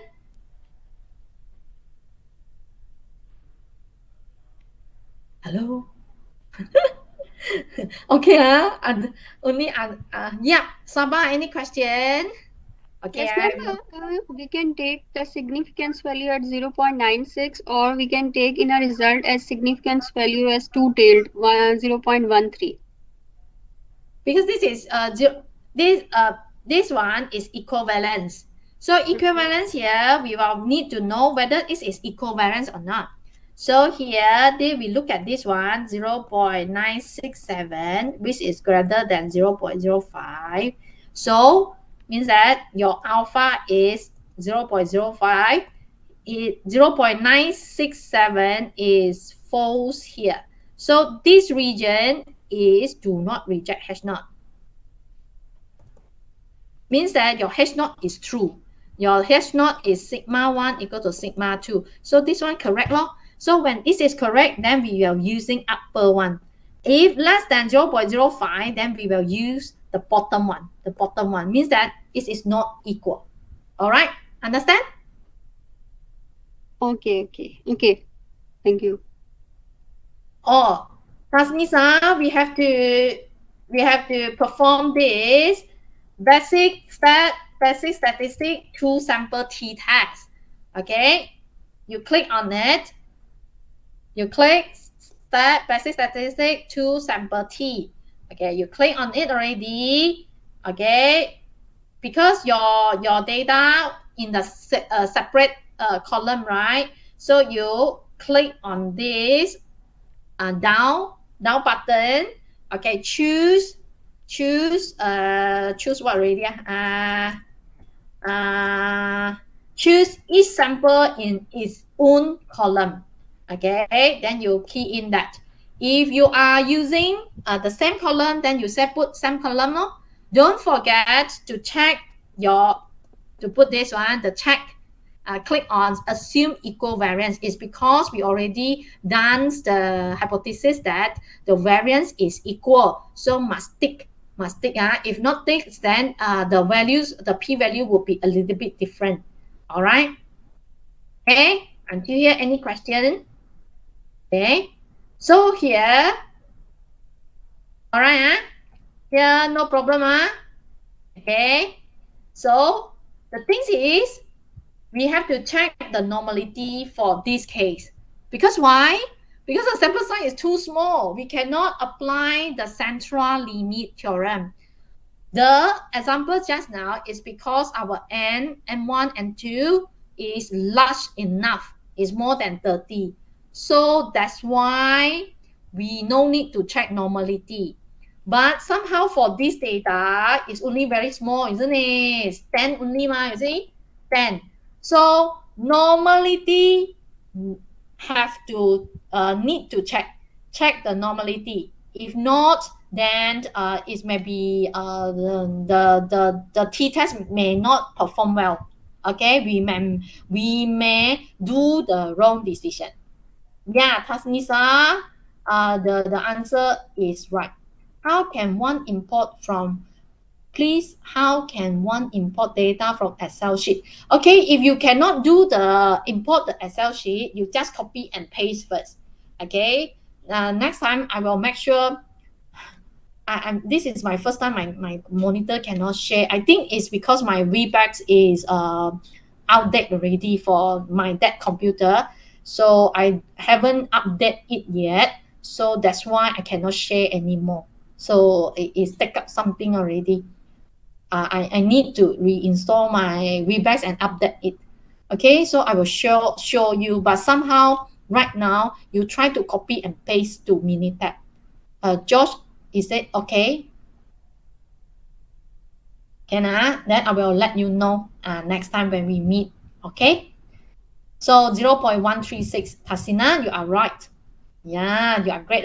So the next thing is normality checking we have to do is because the n is too small. How to do the normality checking? You can plot the box plot, or you can plot, you can do the normality checking there in the Minitab. Okay, or you can plot the box also can. Box from here we can know whether it is normal or not. Okay, so from here, how to know it is normal?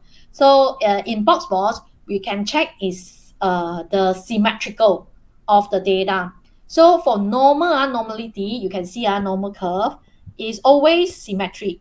So the first requirement is must be symmetry. So since it's a symmetry, we assume the population data is normal.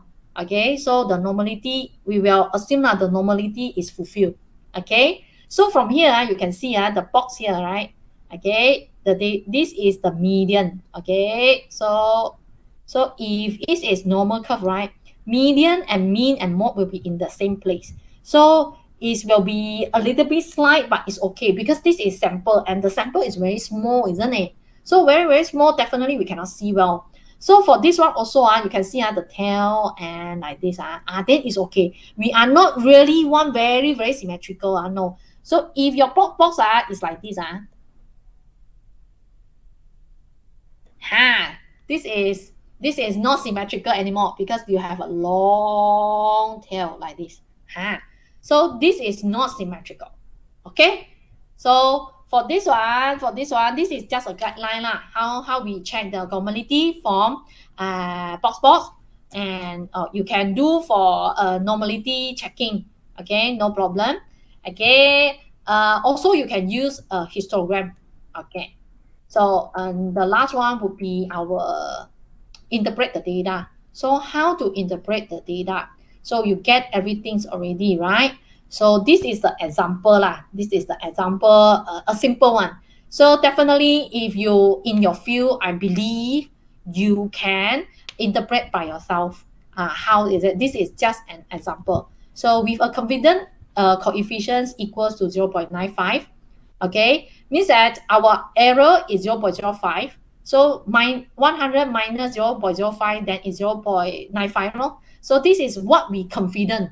We very confident that this will be right. Okay, this would be right. The difference in mean test score between using the new method of teaching and using the standard method falls into the interval from negative 1.4 to 9.54.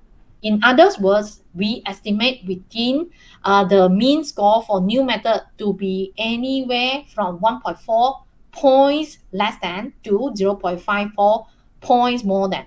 The mean test score for standard method, although the samples mean seem to be suggest that the new method is associated with a higher mean test score, there is insufficient evidence to indicate that, okay, our mu1 minus mu2 difference from 0, because the interval includes 0 as possible values for mu1 to mu2. Okay, so here we interpret another way is using the confidence interval. We look at the confidence interval, whether is include 0 or not. So here the interval. So if it is include 0, means that there will be have equal. So it's insufficient, insufficient to know that. Okay. So but here the sample size is too small. So you can suggest in your limitation that you can say that the sample size is too small. Maybe you can increase the sample size. Okay, and or you can design the experimentals different, because we cannot see any difference here. Okay, your test score, the new method and the standard method do not show any sufficient difference between these two methods. So here, if you really want to say the new method improve the old method, we cannot do the conclusion. So here, either you increase a little bit your sample size and we can, maybe we have others result, because the sample size is too small. Another one is you can design another way to collect the data. Okay, so this is normally we will let you all know lah. Okay, here this is the flow when you have two sample. First thing, you have to think that whether it's independent or dependent. So today we are go for independent. So first thing, you have to check whether it is greater than 30 or not. If yes, then you can straight away go for checking the variance. If no, then you have to check for normality. Okay, means that you have to plot the graph, check the normality, then you just can check, do it. Then if after this point, definitely everyone can do well already. Just for Minitab 2 step, for SPSS only 1 step. But somehow, if you found that it is not normal, it's very skewed, then we have another method. It's called non-parametric method, which is called Mann-Whitney. So this Mann-Whitney, I will let you all know later on. Maybe next another workshop is about non-parametric method. Okay, non-parametric method analysis. Okay, you can join later. Okay, so actually I have some question for you, but because of the time constraint, this PowerPoint I will share with you all. You can do it by yourself and look at it. It's not very difficult. It's very simple one. If you have any question about the workshop or everything, feel free to email me. Okay, and let me know what is your problem. Okay, if I do not reply your email, sometimes it's because I do not get your email. Some students say, Dr. Fang, why you didn't reply my email? I said, I do not get your email because some of my students, they email me, right? I will just found that I do not receive it because it will filter by USM email, I think. Try to email again. Okay. Any question? If no, then we stop here. I will thank you very much. You all joined this workshop. I hope to see you again. And I really hope that it's really helpful for your research, for your study. Okay. Thank you very much. Bye bye. I'm so sorry for today some technical problems again. I hope I have to pray hard next time. Don't. So if not, maybe can make you all clearer what will happen in SPSS and Minitab. Okay. Thank you very much. Bye bye. Okay. I know you all need to go for lunch already. Okay. See you all. Bye. Bye. Bye. Bye.